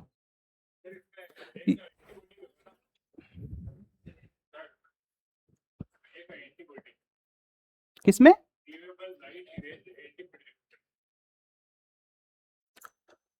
नहीं यही है इसमें, यही है। हाँ देखो इसका है ना, ये क्लूएबल लाइट और इरेज्ड है ना, और ये क्या है इसका, ये इसका पूरा ये इरेज्ड, ये से। और एक बार देख लेना, एक बार उसमें गूगल सर्च करके देख लो फुल फॉर्म, तो अपना आ जाएगा, ऐसे कोई कंफ्यूजन होगा तो। हाँ तो फिर बस ठीक है, ये लगा लो, है ना, ये एंटीबॉडी। ठीक है, तो क्या हो गया, ये क्या क्या है फुल फॉर्म इसका, क्लेबल लाइट इरेज्ड एंटीबॉडी रिपोर्टर। ठीक है, बाई चांस देखो प्री में ऐसा ही आ जाए, ऐसा कोई आपसे फुल फॉर्म, तो कम से कम एक बार पढ़ा हुआ होगा तो आप ऑप्शन से ठीक कर दोगे, है ना। तो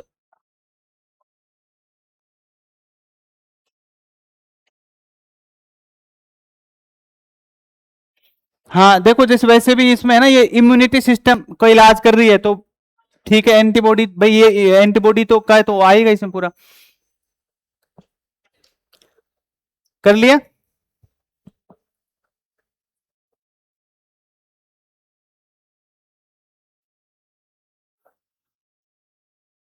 कर लिया नोट आपने? चलिए अब हम बात कर लेते हैं किसकी।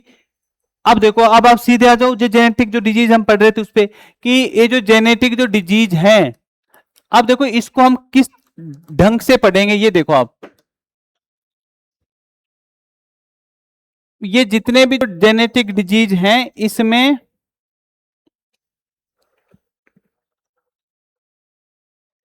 इसको हम 2 भागों में बांट के पढ़ेंगे। जेनेटिक डिजीज को हम दो भागों में बांट के पढ़ेंगे। देखो कैसे कैसे पढ़ेंगे। देखो जेनेटिक डिजीज में एक तो वो बीमारियां जो क्रोमोसोम से संबंधित होंगी,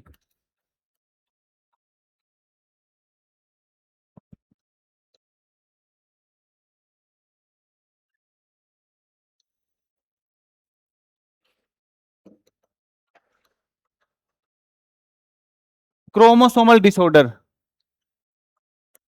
एक तो होंगे गुणसूत्रीय विकार। क्या होंगे? गुणसूत्रीय विकार। ठीक है। एक आप देखो हम इसमें पढ़ेंगे दूसरा कि जीन म्यूटेशन से रिलेटेड विकार।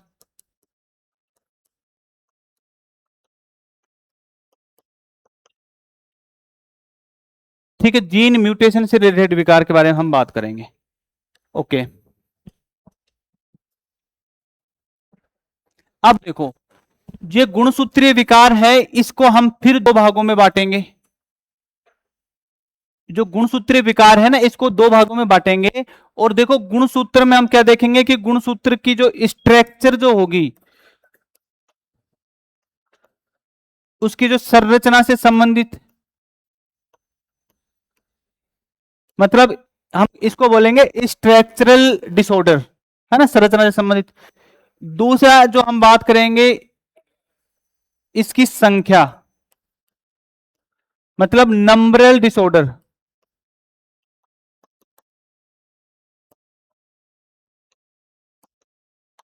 ठीक है ना, स्ट्रक्चरल डिसऑर्डर ये है, नंबरल डिसऑर्डर मतलब संख्यात्मक विपथन बोल दो, संख्यात्मक जो बीमारियां बोल दो, एक ही बात है।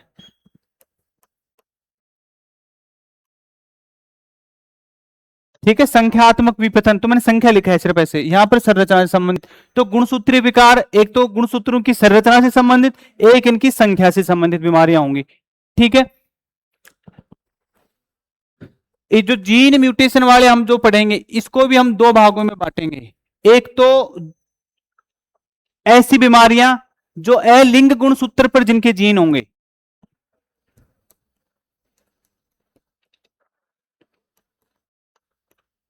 अलिंग गुणसूत्र, ऑटोसोमल क्रोमोसोम, उस पर जो जीन होंगे इसके बारे में।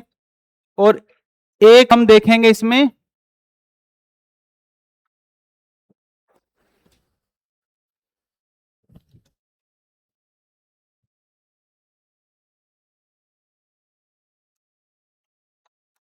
जो लिंग गुणसूत्र होंगे ना, उनसे संबंधित, मतलब जो एलोसोम जो होंगे उससे संबंधित, एलोसोम से इससे संबंधित। अब ये जो संरचना वाले हैं, इसके बारे में हम देखें कौन से विकार है। जो संख्या है, जो गुणसूत्रों की संख्या है, इसमें हम क्या देखेंगे, इसको दो भागों में बांटेंगे। गुणसूत्रों की संख्या वाले को, इसको हम दो भागों में बांट के पढ़ेंगे। एक को हम बोलते हैं क्या, यूप्लोइडी। एक को हम बोलेंगे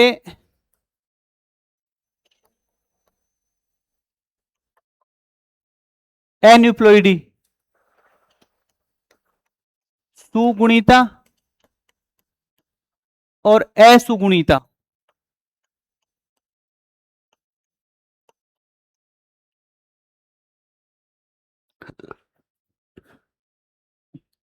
देखो अब तक आपने कभी, है ना, ये जो जेनेटिक डिजीज पढ़ी होंगी, आपने इस ढंग से नहीं पढ़ी होंगी। अब देखना आपको ऐसे क्लियर हो जाएगा सारी चीजें। तो गुणसूत्रीय जो विकार है ना, इसको हमने दो भागों में बांटा। और इसमें एक तो संरचना से संबंधित विकार, एक हमने क्या है, इसकी संख्या से संबंधित विकार। संख्या से संबंधित विकार को हमने फिर दो भागों में बांटा, सुगुणिता और असुगुणिता। ये जो संख्या से संबंधित जो भी हम विकार देखेंगे ना, इसमें भी आपको ध्यान रखना कि इसमें हम वही संख्या वाले में भी क्या देखेंगे, दोनों गुणसूत्र। एक तो क्या कि अलिंग गुणसूत्र ऑटोसोम, और एक है लिंग एलोसोम। एक तो सेक्स क्रोमोसोम और एक ऑटोसोम।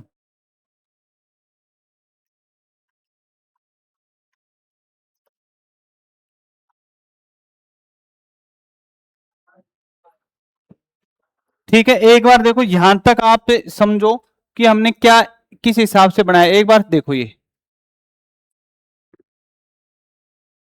देखो ऐसे डिवाइडेशन करके पढ़ेंगे हम पढ़ रहे हैं कौन सी जेनेटिक डिजीज, और जेनेटिक डिजीज में हम जेनेटिक डिसऑर्डर्स पढ़ रहे हैं। अब देखना कि इसमें हमने दो भागों में बांट के पढ़ेंगे। देखो एक तो गुणसूत्र, जेनेटिक डिजीज का संबंध गुणसूत्रों से है, जीनों से है, डीएनए से है। अब ये जेनेटिक गुणसूत्रीय विकार, और एक होंगे जीन म्यूटेशन से होने वाले विकार। गुणसूत्रीय विकारों को दो भागों में बांटेंगे, एक तो गुणसूत्रों की संरचना में कोई चेंज हो जाए उससे संबंधित विकार, एक इनकी संख्या में कुछ चेंज हो जाए उससे संबंधित विकार। संख्या में आपको पता है गुणसूत्र है ना दो प्रकार के होते हैं, एक तो क्या होंगे जो लिंग गुणसूत्र हैं, एक होंगे अलिंग गुणसूत्र। एक तो अलिंग गुणसूत्र है और एक लिंग। अलिंग को हम ऑटोसोम बोलते हैं और लिंग गुणसूत्र को हम सेक्स क्रोमोसोम बोलते हैं। ठीक है, तो इसमें हम दो भागों में बांटेंगे, एक तो होता है यूप्लोइडी, एक होता है अनयूप्लोइडी। अब सबसे पहले हम बातें हैं किसके ऊपर, एक नंबर यहां से संरचना से संबंधित विकारों के बारे में, गुणसूत्रों की संरचना से संबंधित विकार। हाँ, अच्छा सबसे पहले अभी एक बार देखो, आपको ये नहीं पता कि भाई क्रोमोसोम है क्या, ठीक है, जीन क्या है, डीएनए क्या है, तो मैं एक बार पहले आपको वो थोड़ी सी बताता हूं, तो मैं यहां पर वापस ले आऊंगा संरचना वाले में। तो यहां पर संरचना में है जो अपन पढ़ रहे हैं ना संरचना में, इसमें अभी अपन पढ़ेंगे कौन कौन से विकार हैं, तीन विकार पढ़ेंगे संरचना वाले हम। ठीक है, जैसे एक हम पढ़ेंगे जिसका नाम है फिलोडेल्फिया 22, एक हम उसका नाम है कैट क्राई, और एक है जिसका नाम है बर्किट का लिम्फोमा। ये तीन नाम पढ़ेंगे, लेकिन उससे पहले ये देखो, ये हमको ये तो पता होना चाहिए कि क्रोमोसोम है क्या, ठीक है, जीन है क्या। तो एक बार आप पहले उस पर आ जाते हैं। देखो सबसे पहले हम ये बात करते हैं कि ये है क्या।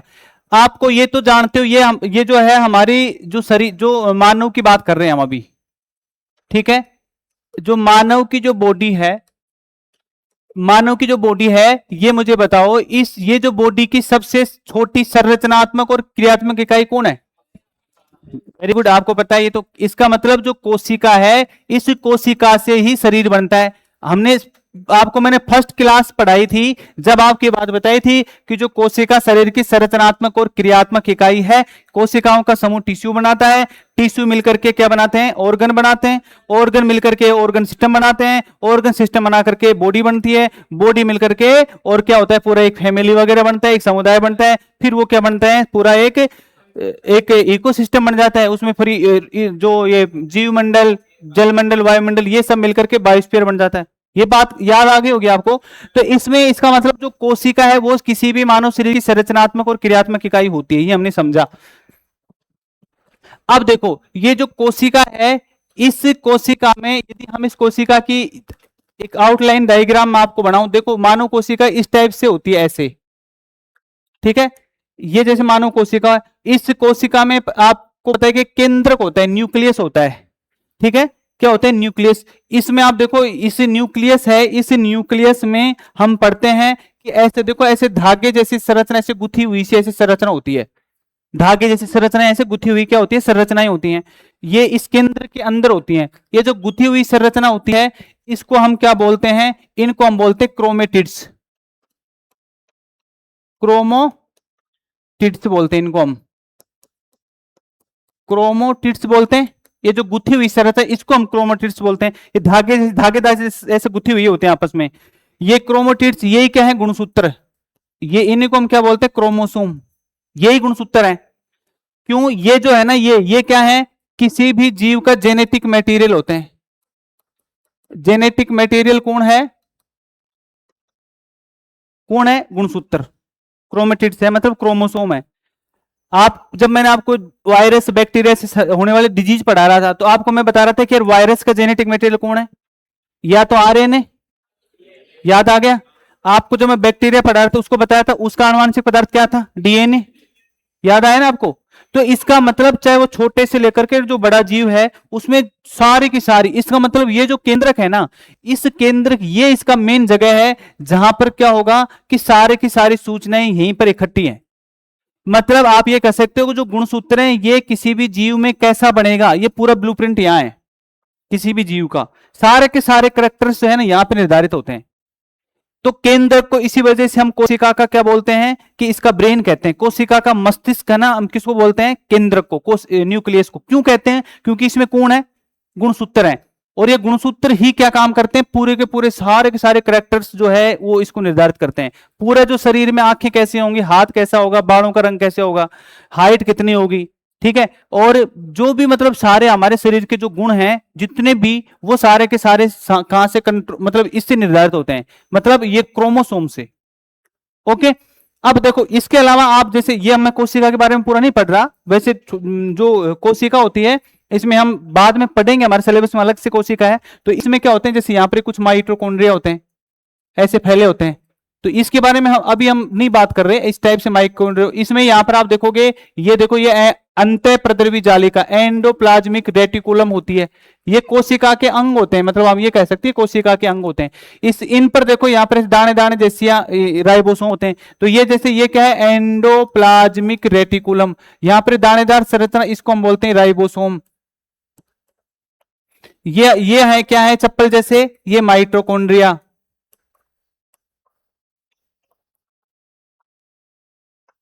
ये माइटोकॉन्ड्रिया है और ये केंद्रक है। और यहां पर देखो कुछ लाइसोसोम बिखरे होते हैं, ये कोशिका द्रव है, मतलब यहां पर ऐसे कोशिका द्रव है, ये कोशिका की झिल्ली है। यदि पादप कोशिका होती तो इस झिल्ली के ऊपर एक और झिल्ली होती जिसको हम कोशिका भित्ति कहते हैं, और कोशिका भित्ति सेलुलोज की बनी होती है। याद आ गया, ठीक है। अब इसका मतलब आप देखोगे कि ये सेल मेम्ब्रेन है ना, ये इस, अभी हम कोशिका के बारे में पढ़ेंगे वो तो अलग बात है, लेकिन अभी मैं आपको आ रहा हूं सीधा, ये केंद्रक होता है। और केंद्रक जो है, इस केंद्रक की खोज करी थी रॉबर्ट ब्राउन ने। किसने करी थी, रॉबर्ट ब्राउन ने। कोशिका की खोज आपको पता ही है रॉबर्ट हुक ने, और जीवित कोशिका की लीवेनहॉक ने। तो ये जो केंद्रक जो रॉबर्ट ब्राउन ने जब इसकी खोज कर दी, और इसमें जो धागे जैसी संरचनाएं होती इनके बारे में बताया गया कि ये है गुणसूत्र।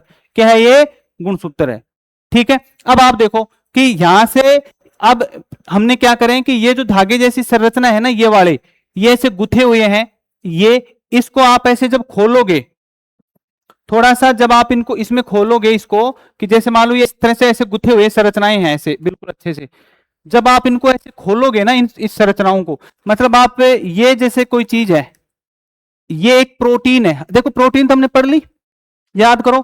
तो प्रोटीन, एक प्रोटीन है, इसका नाम है हिस्टोन। क्या नाम है, हिस्टोन प्रोटीन है। मान लो ये प्रोटीन है, इस प्रोटीन के ऊपर अपन ऐसे धागे से ऐसे कर दें, गूंथ इसको अच्छे से, ठीक है। तो ये जो धागा है ये है डीएनए। क्या है, तो ये जो डीएनए है, इस डीएनए में ये प्रोटीन है हिस्टोन, इसको लिया और ऐसे ऐसे कर दिया आपने, खींच टाइट करके बांध दिया। क्यों, क्योंकि आप देखो इस एक में ये जो डीएनए है ना, जैसे ये रस्सी है, डीएनए है, इस रस्सी को आप ऐसे खोलोगे तो लगभग ऐसे कहते हैं कि एक कोशिका में एक डीएनए लगभग 2 मीटर का होता है। लगभग कितने, 2 मीटर का लगभग होता है। अब आप बताओ, इस छोटे शरीर में भी सबसे छोटी इकाई कोशिका, और कोशिका में भी केंद्रक, और उस केंद्रक में जो क्रोमोसोम कैसे, मतलब उसमें डीएनए कैसे रहेंगे। तो डीएनए, आप ये रस्सी ऐसे तो रहेगी नहीं पूरी, तो ये जो डीएनए है, ये प्रोटीन लेकर के इस प्रोटीन के द्वारा ऐसे इसको बांध देते हैं, ऐसे गूंथ के, तो ये छोटे हो गए कि नहीं। तो यहां पर अब इकट्ठे हो गए, यहां पे जब ये डीएनए इकट्ठे हो गए ना ऐसे, तो तब हमने कह दिया ये गुणसूत्र है। तब इनको क्या कहा हमने, गुणसूत्र। इसका मतलब ये डीएनए का गुथा हुआ भाग है, और किस में गूंथ दिया, हिस्टोन प्रोटीन में। तो ये देखो यहां पर आप ये ध्यान रखना कि ये क्या होते हैं, हिस्टोन प्रोटीन से बने हैं। हिस्टोन प्रोटीन, आपसे सीधा सीधा पूछ ले कि डीएनए में कौन सी प्रोटीन होती है, हिस्टोन प्रोटीन। अब ये बताओ मुझे, क्या 2 प्रकार की जो कोशिकाएं पढ़ते हैं हम, प्रोक्यूरेटिक कोशिका और यूकैरियोटिक कोशिका। तो प्रोक्यूरेटिक में तो बिल्कुल निम्नतम जीव आते हैं, यूकैरियोटिक में हम सब आते हैं, पादप आते हैं, एडवांस जो कोशिका होती है। तो प्रोक्यूरेटिक में जो हिस्टोन प्रोट मिलेगी या यूकैरियोटिक में, यूकैरियोटिक में मिलेगी। तो हिस्टोन प्रोटीन किसका ये लक्षण है, यूकैरियोटिक, मतलब हमारे अंदर है क्या है, हिस्टोन प्रोटीन। अब आप समझ में आ गया होगा, ये जो हिस्टोन प्रोटीन है इसके साथ क्या मिलेगा, डीएनए, और ये हिस्टोन प्रोटीन और डीएनए मिलेंगे, और ये क्या बन जाएगा, इसको क्या बोल देंगे फिर, गुणसूत्र बोल देंगे, क्रोमोसोम बोलेंगे। समझ में आ गया, क्रोमोसोम क्या है। तो कहां पर होता है, कोशिका के केंद्रक में। किससे बना होता है, डीएनए और हिस्टोन प्रोटीन। देखो अब आपने ऐसे ये ऐसा गुथा हुआ है, जब आप इसको ऐसे खोलोगे, देखो मैं इसको और इधर ले जा रहा हूं, जब इसको मैं ऐसे खोलूंगा ना, देखो आप ऐसे सोचो कि ये इस तरह से ऐसे ऐसे ऐसे चल रहा है, ये ऐसे ऐसे, ठीक है। अब आप जो आप इसको ऐसे खोलोगे ना, तो और इसको आप ऐसे खींचोगे, तो आप जब इसको खींचोगे तो आप ये इस तरह से ऐसे ये बिल्कुल ऐसे ऐसे यहां ऐसे चौड़ा हो जाएगा, ये दो ऐसे बनेगा। आप इसको देखोगे तब आपको इसमें पता है क्या दिखेगा, इस टाइप से आपको ऐसे संरचनाएं दिखेगी यहां पे ऐसे।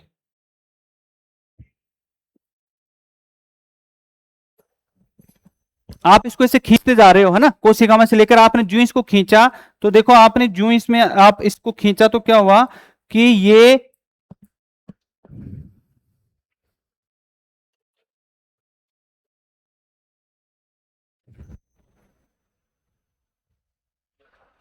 ऐसे मैंने आपको देखो बना दिया। अभी ऐसे तो ये ऐसे बना हुआ था, लेकिन ये देखो आप वो अच्छी तरह से खींच दिया इसको। तो देखो आपने जो ये से खींचा, ये हिस्टोन प्रोटीन में बंधा हुआ था, तब यहां पर इसको हमने क्या नाम दिया, ये क्या है, गुणसूत्र है। क्या कहा हमने इसको, ये गुणसूत्र है। ये क्या है, क्रोमोसोम है। क्या कहा हमने इसको, क्रोमोसोम, ठीक है। फिर इसको आपने खींचा, देखो धागे से संरचना बनती है आगे ना, यहाँ पे खींचा, आप अलग कर दिया इसको, देखो तब हमने कहा कि भाई ये है। अब इसका मतलब ये क्या है, ये है ना यहाँ, ये क्या है, ये डीएनए है। इस डीएनए को आप वापस ऐसे धका दो और ऐसे इकट्ठा कर दो, तो क्या बन गया, ये गुणसूत्र। आप इसको खींच दो, ये रस्सी सी बन गई, क्या बन गया ये। इसको इस डीएनए को और खींचो आप, जो ही आप खींचोगे तो आपको एक ऐसे संरचना दिखेगी, और इस संरचना में आपको इस तरह से है ना ऐसा लिखा मिलेगा।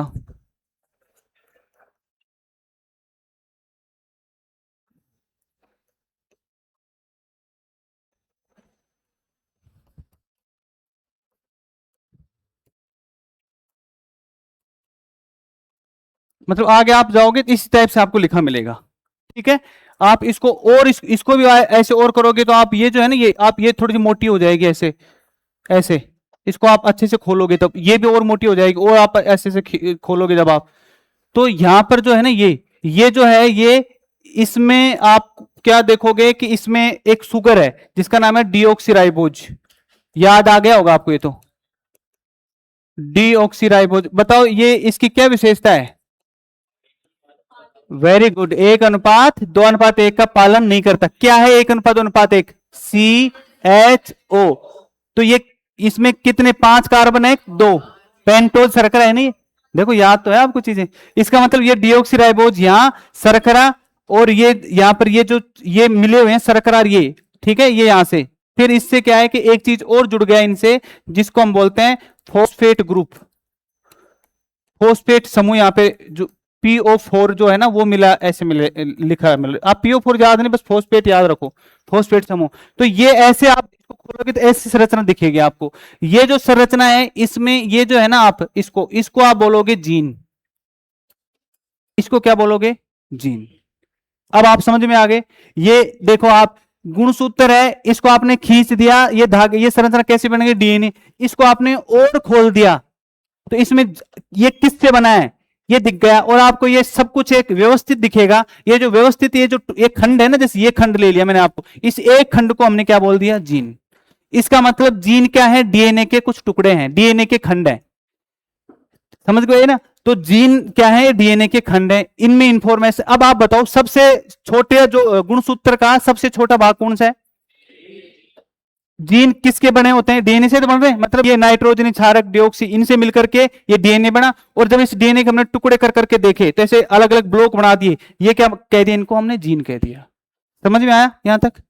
कोशिका जो ये थी, ये हमारे मानव शरीर की शरीर में कोशिका है। कोशिका में केंद्रक होता है, केंद्रक में एक धागे जैसी संरचना होती है। जो धागे जैसी संरचना है ये हिस्टोन प्रोटीन। हिस्टोन प्रोटीन में 8 हिस्टोन प्रोटीन होती हैं। ये 8 हिस्टोन प्रोटीन है, ये इस पर लिपटी हुई होती हैं। और ये जो लिपटा हुआ धागा है ये क्या है, डीएनए है। और इससे जब ये लपेट दिया, ये एक जगह कुंडलित हो गया, फोल्ड हो गया, तब हमने इसको क्रोमेटिड धागे बोल दिया। और इस क्रोमेटिड धागों को हमने क्या बोल दिया, क्रोमोसोम, गुणसूत्र कह दिया। जब आप इस गुणसूत्र को आप ऐसे और थोड़ा सा ऐसे खींचोगे तो आप क्या देखते हो कि आप क्या निकल के दिखता है, आपको डीएनए दिखता है। आज डीएनए को और खींच के देखते हो तो आपको पता चलता है कि ये डीएनए किससे बना है। ये कुछ नाइट्रोजनी क्षारक हैं, यहां पर एक शर्करा है और एक फास्फेट समूह है। तो ये सब, इनको हम क्या बोलते हैं, ये सब है नाइट्रोजनी क्षारक। क्या है, नाइट्रोजनी क्षारक है। नाइट्रोजनी बेस। समझ में आ रहा है यहां तक? तो अब इसका मतलब ये डीएनए के टुकड़े हैं, ये क्या है? जीन। आपसे मैं पूछूं कि बताओ गुणसूत्र की सबसे छोटी इकाई का नाम। अब आप यदि वहां पर जीन ऑप्शन में आए तो क्या आएगा? अब यदि ऐसे आ जाए कि मानव जो है उसमें जो जेनेटिक मटेरियल कौन सा है, और वहां पर ऑप्शन आ जाए क्रोमोसोम और दो कोई नाम और डीएनए भी नहीं आए और जीन भी नहीं आए, तब आपका आंसर तो आ जाएगा क्रोमोसोम। और क्रोमोसोम नहीं आए और वहां पर डीएनए दे रखा हो तो क्या आएगा? डीएनए। और डीएनए भी नहीं हो तो क्या आएगा? जीन। और क्रोमोसोम भी हो, डीएनए भी हो और जीन भी हो, और उसमें ऐसे ऑप्शन दे रखा हो कि 1 2 3 सब है तो सब आएगा, और सिर्फ एक ही पूछे तो क्या बताओगे? जीन। समझ गया ना? अब आप यहां तक तो कोई दिक्कत नहीं है। अब देखो क्या होगा। अब यहां पर ये जो जीन है, ये जो जीन है, ये प्रत्येक जो जीन है, आप याद करो हमने प्रोटीन पढ़ी थी, याद करो हमने बताया था आपको मैंने कि भाई 20 एमिनो एसिड्स मिलकर के एक प्रोटीन बनती है, याद आ गया? और उसमें आपको ये बताया था 10 तो क्या है? आवश्यक, और 10 क्या है? अब जो अनावश्यक है वो तो शरीर बना लेता है, और 10 क्या होती हैं? अब इसका मतलब आप एक चीज समझ में आ गया कि अब ये जितने भी ये अमीनो एसिड्स हैं, ये सब अमीनो एसिड्स के लिए निर्धारित है, ये जो जीन है वो जिम्मेदार है कि कौन से अमीनो एसिड्स पर, प्रत्येक अमीनो एसिड्स पर जीन कंट्रोल करेगा अमीनो एसिड्स पर। अब जो 10 आवश्यक जो हैं, जो हमारा शरीर बनाएगा, हमको थोड़ी पता है कैसे बन रहे हैं, लेकिन इनको तो पता है। ये बनाते हैं, ये किससे मिलेंगे? अनावश्यक से। मतलब ये जो है आवश्यक, ये जो जीन है, ये दो 10 क्या है जो हमारे शरीर में अनावश्यक है, वो तो खुद ही बना रहे हैं, तो उनका कंट्रोल कौन कर रहा है? अब जो भोजन से आएगा, इनके पास सारी सूचना है कि भाई मेरे पास 10 जो हैं, इनमें से कौन सा जो आएगा उसको साथ में मिलूंगा, वो मिलाएगा और वो क्या बनाएगा? फिर प्रोटीन बनाएगा। अब ये काम देखो, ये कहां पे हो रहा है? कोशिका के केंद्रक में तो हो रहा है। आपको मैंने बताया था एक बार, आप याद करो कि भाई ये सेंट्रल डोग्मा थ्योरी, कि ये जो है ना, ये इसमें डीएनए, याद कर लो कि भाई ये जो डीएनए है, ये डीएनए आरएनए बनाता है, एमआरएनए। यहीं पर बताया था ना कि इसमें छेद करके चला जाता है, उसको हमने बताया था ट्रांसक्रिप्शन, याद करो। फिर मैंने बताया था कि एमआरएनए से क्या बनती है? प्रोटीन, उसको हमने बताया था ट्रांस अनुवादन, ट्रांसलेशन। और इस पूरे जो सिस्टम है इसको बताया था सेंट्रल डोग्मा थ्योरी है। क्या है? सेंट्रल डोग्मा, क्रिक ने दी थी, याद कर आ गया? तो प्रोटीन का संश्लेषण देखो ये यहीं से ये हो रहा है, तो ये है ना ये जीन, ये इनके पास सारी सूचनाएं हैं कि हमको कौन सा एमिनो एसिड्स उठाना है। सूचना किसको दे रही है? आरएनए को। आरएनए अभी हम पढ़ेंगे बाद में, जब आरएनए भी 3 प्रकार के होते हैं, एमआरएनए, टीआरएनए और आरएनए। तो ये मैसेज लेगा एमआरएनए, यहां से इसके पास डीएनए के पास आएगा, सूचना लेके जाएगा, और ये एमआरएनए चला जाएगा। और जो टीआरएनए है ना, वो देखेगा आपने भोजन लिया, और भोजन लेते आपने देखो 10 एमिनो एसिड्स लोगे ना, भोजन से तो लोगे, वो पकड़ेगा, और ये रहा, उसको पकड़ लिया। मतलब जो ट्रांसपोर्ट वाला है ना, वो लेगा पकड़ के, उसको पकड़ा और किसके पास ले गया? आ जाओ, किसके पास? राइबोसोम के पास, आरआरएनए के पास। और आरआरएनए देखो कहां है? यहाँ पे, ये देखो, ये बताया मैंने, राइबोसोम यहाँ है, केंद्रक से बाहर है ना?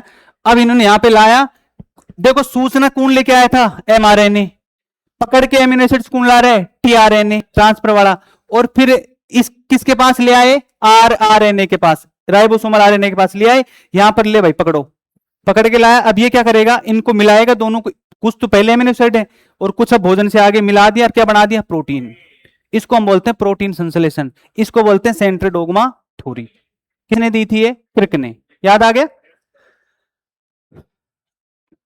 अब देखो एक चीज आपको ये समझ में आ गई यहां तक तो, कि ये अब ये जो जीन है, अब इन जीनों की व्यवस्था फिक्स है। ये नाइट्रोजनी क्षारकों की व्यवस्था क्या है? फिक्स। अब इन नाइट्रोजनी क्षारकों में कुछ परिवर्तन हो जाए, एक की जगह जी आ जाए, एक की जगह सी आ जाए, ये कोई सा भी आपस में चेंज हो जाए, तो क्या होगा? उसको हम बोलेंगे म्यूटेशन। और ये म्यूटेशन, इसको हम बोलते हैं पॉइंट म्यूटेशन। क्या होता है? Point mutation.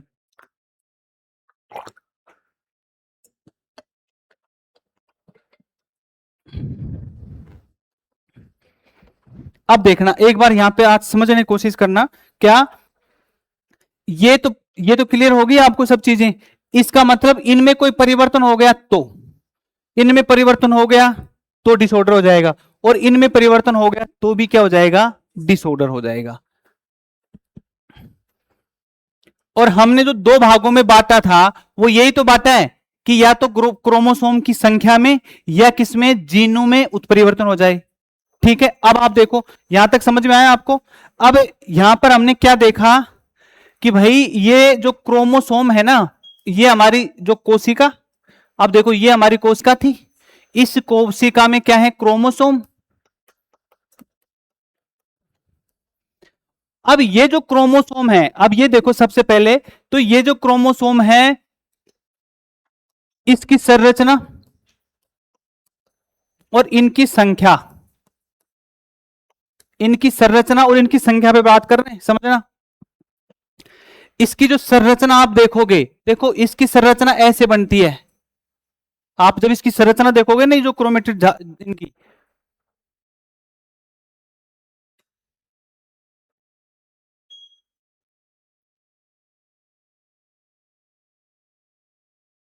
इस टाइप से इसकी संरचना बनती है।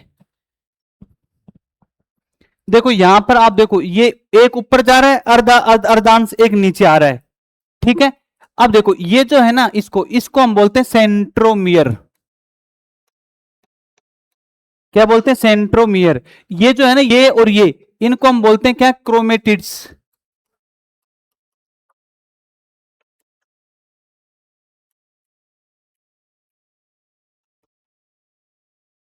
क्रोमेटिड्स। अब देखो यहां पर है ना, इनके ऊपर इस तरह से ऐसे दाने से ऐसे होते हैं, इनको हम बोलते हैं क्रोमोमियर।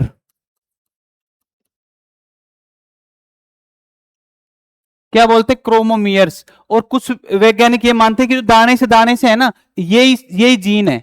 ऐसे मानते हैं कि भाई ये क्या है, ये जीन है।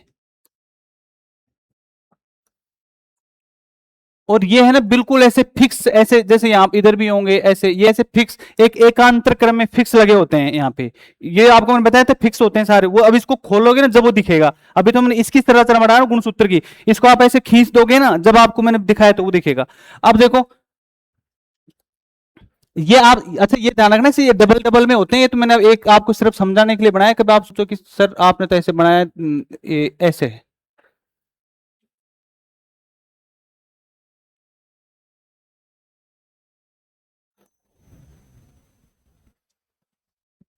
ठीक है, अब देखो इसमें है ना ये, इसको जैसे यहां पर जहां से मुड़ रहा है, इसको हम, इसको सेंट्रोमियर, इससे दो क्रोमेटेड एक ये रहा, एक ये क्रोमेटेड है, ऊपर नीचे दो क्रोमेटेड्स हो गए। यहां पर देखो ये जो यहां पर जो लास्ट वाला है ना, इसको, इस वाले को लास्ट में यहां पर, इसको हम जैसे लास्ट वाले भाग को हम बोलते हैं टीलोमियर।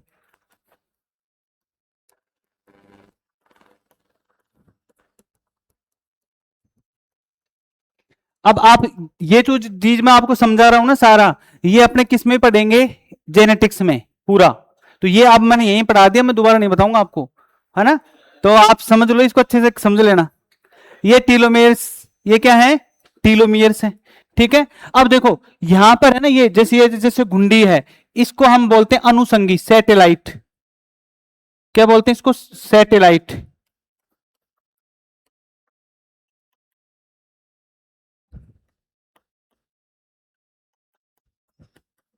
जैसे यहां पर इसको बोलते हैं प्राथमिक, यहां पर जो है ना इसको हम बोलते हैं प्राथमिक संकीर्ण।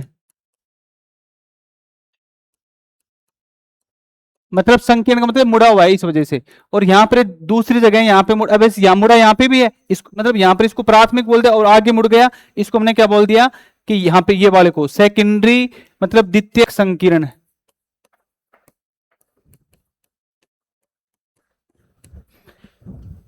अब एक चीज आपको समझ में आ गई, देखो क्या हो गया, ये सेंट्रोमियर है। ठीक है, यहां पर दो, एक ऊपर एक नीचे, क्या है, अर्धांश बोलते हैं इनको, अर्धांश मतलब क्रोमेटिड। तो दो क्रोमेटिड्स होते हैं एक इसमें। ठीक है, और आप देखोगे कि इसको सेंट्रोमियर, ये यहां पर जो मुड़े हुए हैं ना, जहां पर ये बिंदु बिंदु लगे, इसको क्रोमोमियर्स बोलते हैं। और इसके बारे में कहते हैं ये जीन स्थित है।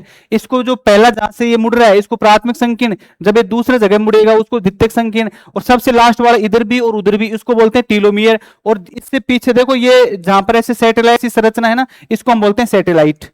ये सब में नहीं होते सैटेलाइट, जिनमें द्वितीयक संकीर्ण होगा उसी में सैटेलाइट होगा, लेकिन हमको पता तो होना चाहिए गुणसूत्र का भाग ही है ये। अब एक बात है, आप जब पेपर क्वेश्चंस देखोगे ना, जब आपको ऐसे मिलेगा, आपसे ये पूछ लें कि निम्नलिखित में से कौन सा एक गुणसूत्र की संरचना का भाग नहीं है, तो देखो यदि वहां पर सेंटोमियर दे दें तो है, क्रोमेटिड दे दें ये भी है, क्रोमोमियर दे दें ये भी है, टीलोमियर दे दें ये भी है, और सैटेलाइट दे दें ये भी है। समझ में आ गया? अभी जब हम आपको कुछ क्वेश्चंस दिखाऊंगा, आपको आ जाएगा ये चीजें और भी कि ऐसे क्वेश्चंस पूछते हैं। तो ये गुण, ये संरचना होती है। अब आप देखो कि इस संरचना में क्या चेंजेज हों। देखो आप ये, अब डिजीज जो हम पढ़ रहे हैं, तो ये संरचना मान लो यहां से कट जाए, यहां से कट जाए, और ये कट करके ये जैसे मान लो यहां से कट गए, विलुप्त हो गया। अब बताओ यहां पर जो सूचनाएं थी वो गायब हो गई ना। अब वो सूचनाएं जब गायब हो गई तो बताओ विकार आएगा कि नहीं? एक तो ये, इसका मतलब क्या हो जाए, विलोपन हो जाए। एक बात हमने क्या देखी, विलोपन।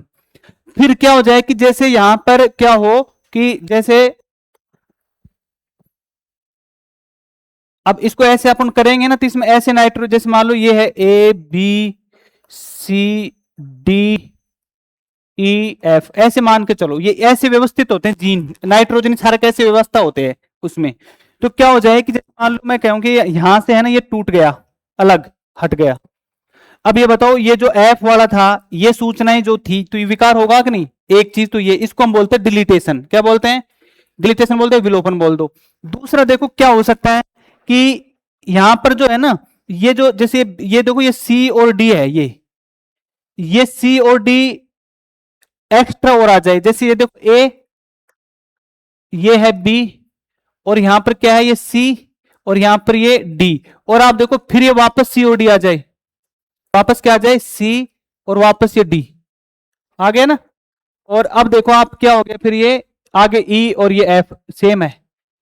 मतलब यहां से जैसे मुड़ के और यहां से वापस मुड़ जाए, मतलब इसको हम बोलते हैं, देखो ये डबल आ गया ना, तो इसको हम बोलते हैं द्विगुणन। क्या बोलते हैं? द्विगुणन। मतलब क्या बोलेंगे इंग्लिश में, डुप्लीकेशन। क्या हो जाएगा? डुप्लीकेशन हो गया। देखो इसमें तो क्या हुआ था, ये विलोपन, ये क्या हुआ था यहां पर, द्विगुणन।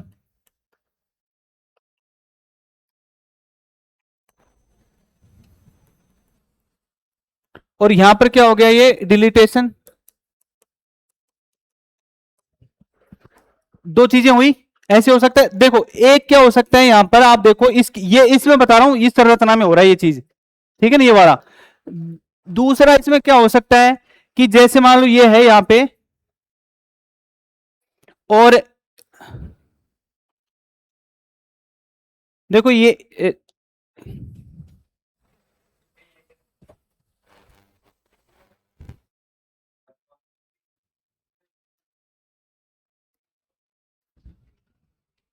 क्या हुआ, क्या प्रॉब्लम? हाँ बताओ।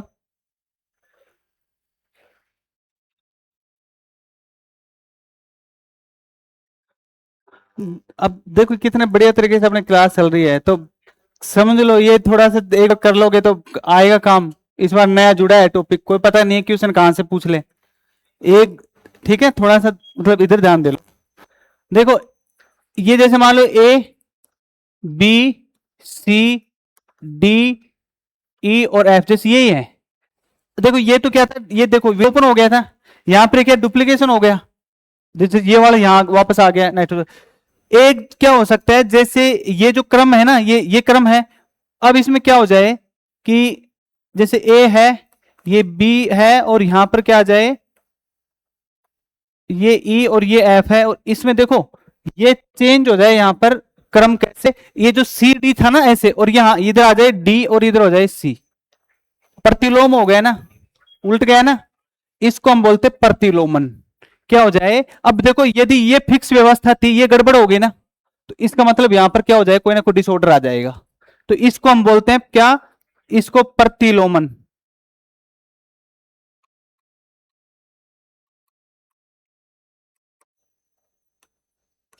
इनवर्जन बोलते हैं इसको, इनवर्जन। समझ में आ गया? देखो ऐसे एक चीज और होती है बस, वो क्या, कि जैसे ये अपना है, देखो ए बी सी डी ई और एफ, ये मैंने एक सिर्फ एग्जांपल के तौर लिया है तो आप समझाने के लिए। अब ये A B C D E F मान लो ये नाइट्रोजन क्षारकों की व्यवस्था है, इसकी संरचना में ऐसे है, तो क्या हो जाए कि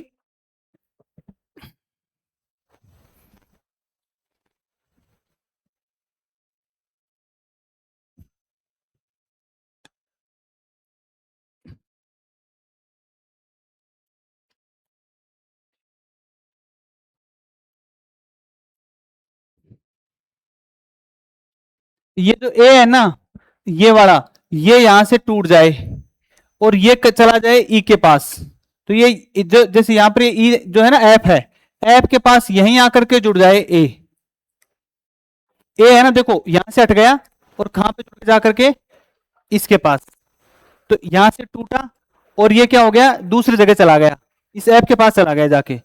समझ समझ में आया बात? तो इसको हम बोलते हैं ट्रांसलोकेशन, स्थानांतरण। इसको हम क्या बोलते हैं, इस वाली चीज को हम क्या बोलेंगे, ट्रांसलोकेशन, स्थानांतरण।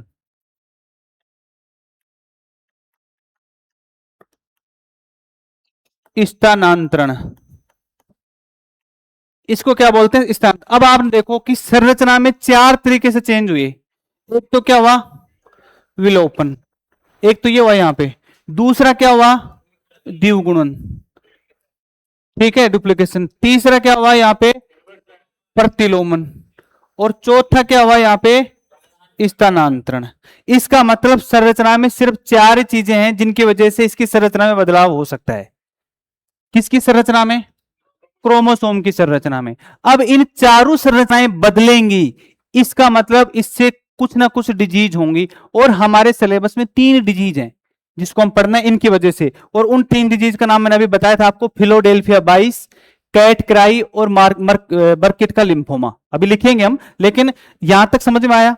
ये मैंने आपकी गुणसूत्र की संरचना के बारे में बताया कि गुणसूत्र की ये संरचना है, इस संरचना में आप इसको ऐसे थोड़ा सा देखोगे खोल के, तो इसकी संरचना में ये चार चीजें परिवर्तन हो सकती हैं। मतलब अब ये देखो आप यहां से जैसे एक ये टुकड़ा टूटा और इधर गया, या फिर क्या टुकड़ा विलुप्त हो गया, जैसे मान लो यहां से कट गया, यहां से कट के और इधर आ गया, इधर से कट के इधर आ गया, तो ये सब के सब ये चार चीज टाइप से होते हैं। बस आपके प्री में क्वेश्चन ऐसे आ जाए कि जो संरचनात्मक विपथन या संरचनात्मक डिसऑर्डर कितने तरीकों से होता है, चार तरीकों से। कौन कौन सा, डिलीटेशन, डुप्लीकेशन, इन्वर्जन और ट्रांसलोकेशन, ये चार तरीके से होता है, ठीक है।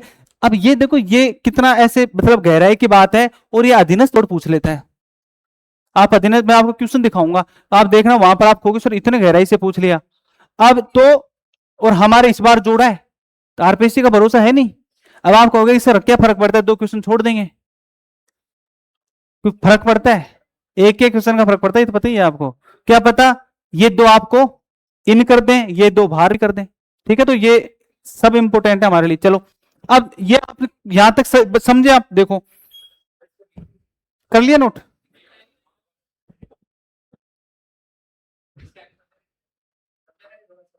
नहीं अब नोट कर लो एक बार इसको यहां तक। अब ये संरचना है ना, क्रोमोसोम की संरचना बना लो, और इस संरचना में चार तरीके, मैं यहां पे चल लिख देता हूं इसको, ये चार तरीके कौन कौन से हैं। एक है विलोपन, एक दूसरा क्या है, द्विगुणन, तीसरा क्या है, प्रतिलोमन, और चौथा है स्थानांतरण। ये चार तरीके से संरचना में परिवर्तन हो सकता है।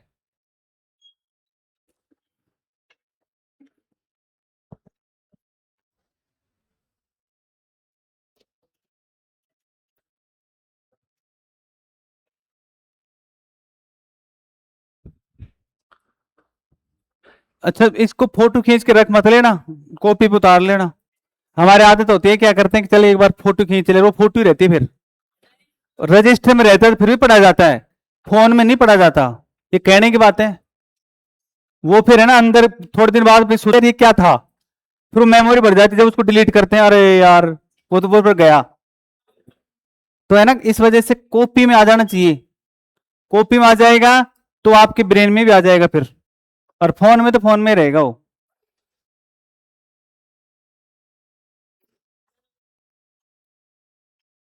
2 मिनट में एक बार इसको अपन चलें तो सही, छोड़ू तो सही, मैं कल के लिए कहां छोड़ू। यहां तक नोट कर लिया।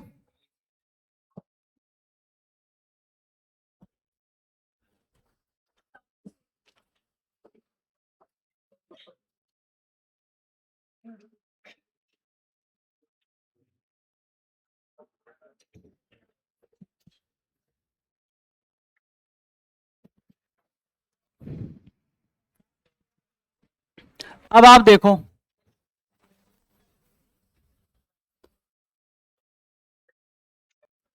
ये जो क्रोमोसोम है ना, क्रोमोसोम, इन क्रोमोसोम्स की आपने देखी जो संरचना है, इस संरचना के आधार पर हमने बात करी कि इसमें 4 तरीके से चेंज होगा। इसकी वजह से कौन कौन से बीमारियां हो सकती हैं, मैं वो नाम लिख देता हूं। नंबर 1 है, उसका नाम है फिलोडेल्फिया 22।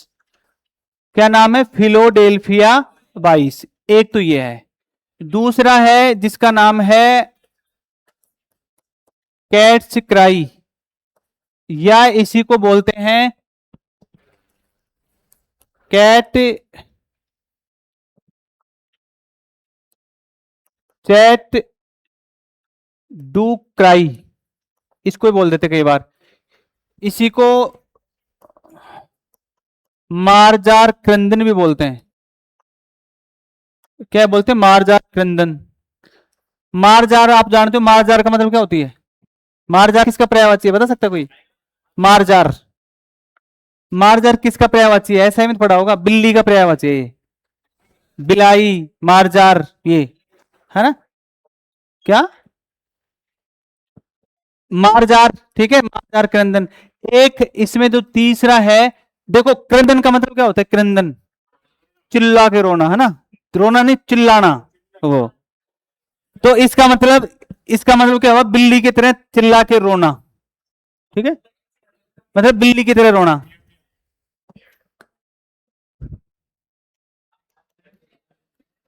और एक है बर्किट का लिम्फोमा।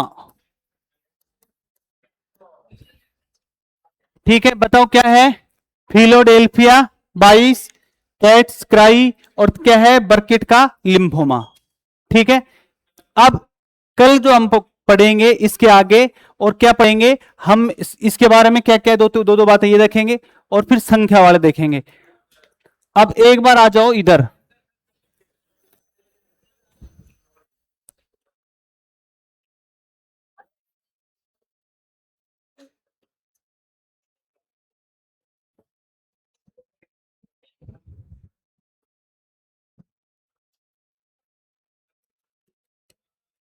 अब लिख रहे हो तो मैं भी लिख देता हूं। रक्त कैंसर, दो बातें लिखनी, जैसे आप कल मेरे को लिखना नहीं पड़ेगा। रक्त कैंसर है एक प्रकार का, क्या ये ब्लड कैंसर है?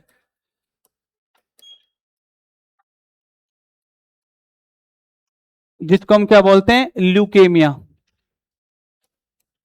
ये क्या है? ल्यूकेमिया। ठीक है, ये जो है ना कैट क्राई, इसमें ये जो बच्चा होगा, ये जो बच्चा होगा वो क्या होगा? वो मंद बुद्धि होगा। क्या होगा? मंद बुद्धि। और बिल्ली की आवाज में रोता है वो।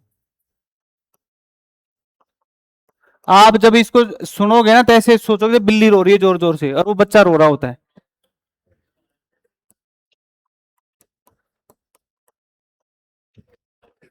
बर्किट का जो लिम्फोमा है, ये क्या है? एक प्रकार का रक्त कैंसर है। ये भी एक क्या है? रक्त कैंसर है। ठीक है, अब इसमें क्या होता है कि देखो, ये जो फिलोडेल्फिया 22 नाम आ रहा है ना, इसमें क्या होता है कि जो 22वां जो क्रोमोसोम है, ये 22वां क्रोमोसोम टूटता है और ये 90 पर चला जाता है। ठीक है, ऐसे आप देखो जो कैट क्राई है, इसमें क्या होता है कि जो 5वां गुणसूत्र है ना, वो टूटता है और 5वां किस पर चला जाता है? 15वें पर चला जाता है। और ऐसे जो बर्किट का लिम्फोमा है, इसमें 8वां गुणसूत्र है ना, ये टूट करके और ये 14वें गुणसूत्र पर चला जाता है। वैसे लो, ठीक है, उसके तो नाम से आ रहा है 22वां टूटा 9 पे। और इसमें है ना, इसमें क्या होता है? देखो, इसमें दो चीजें हो जाती हैं। एक तो 5वां टूट के 15, कई बार है ना सिर्फ 5वें का विलोपन भी रह जाता है, जाता नहीं है, सिर्फ विलोपन भी हो जाता है। या फिर क्या है? टूट करके और 15वें पर चला जाता है।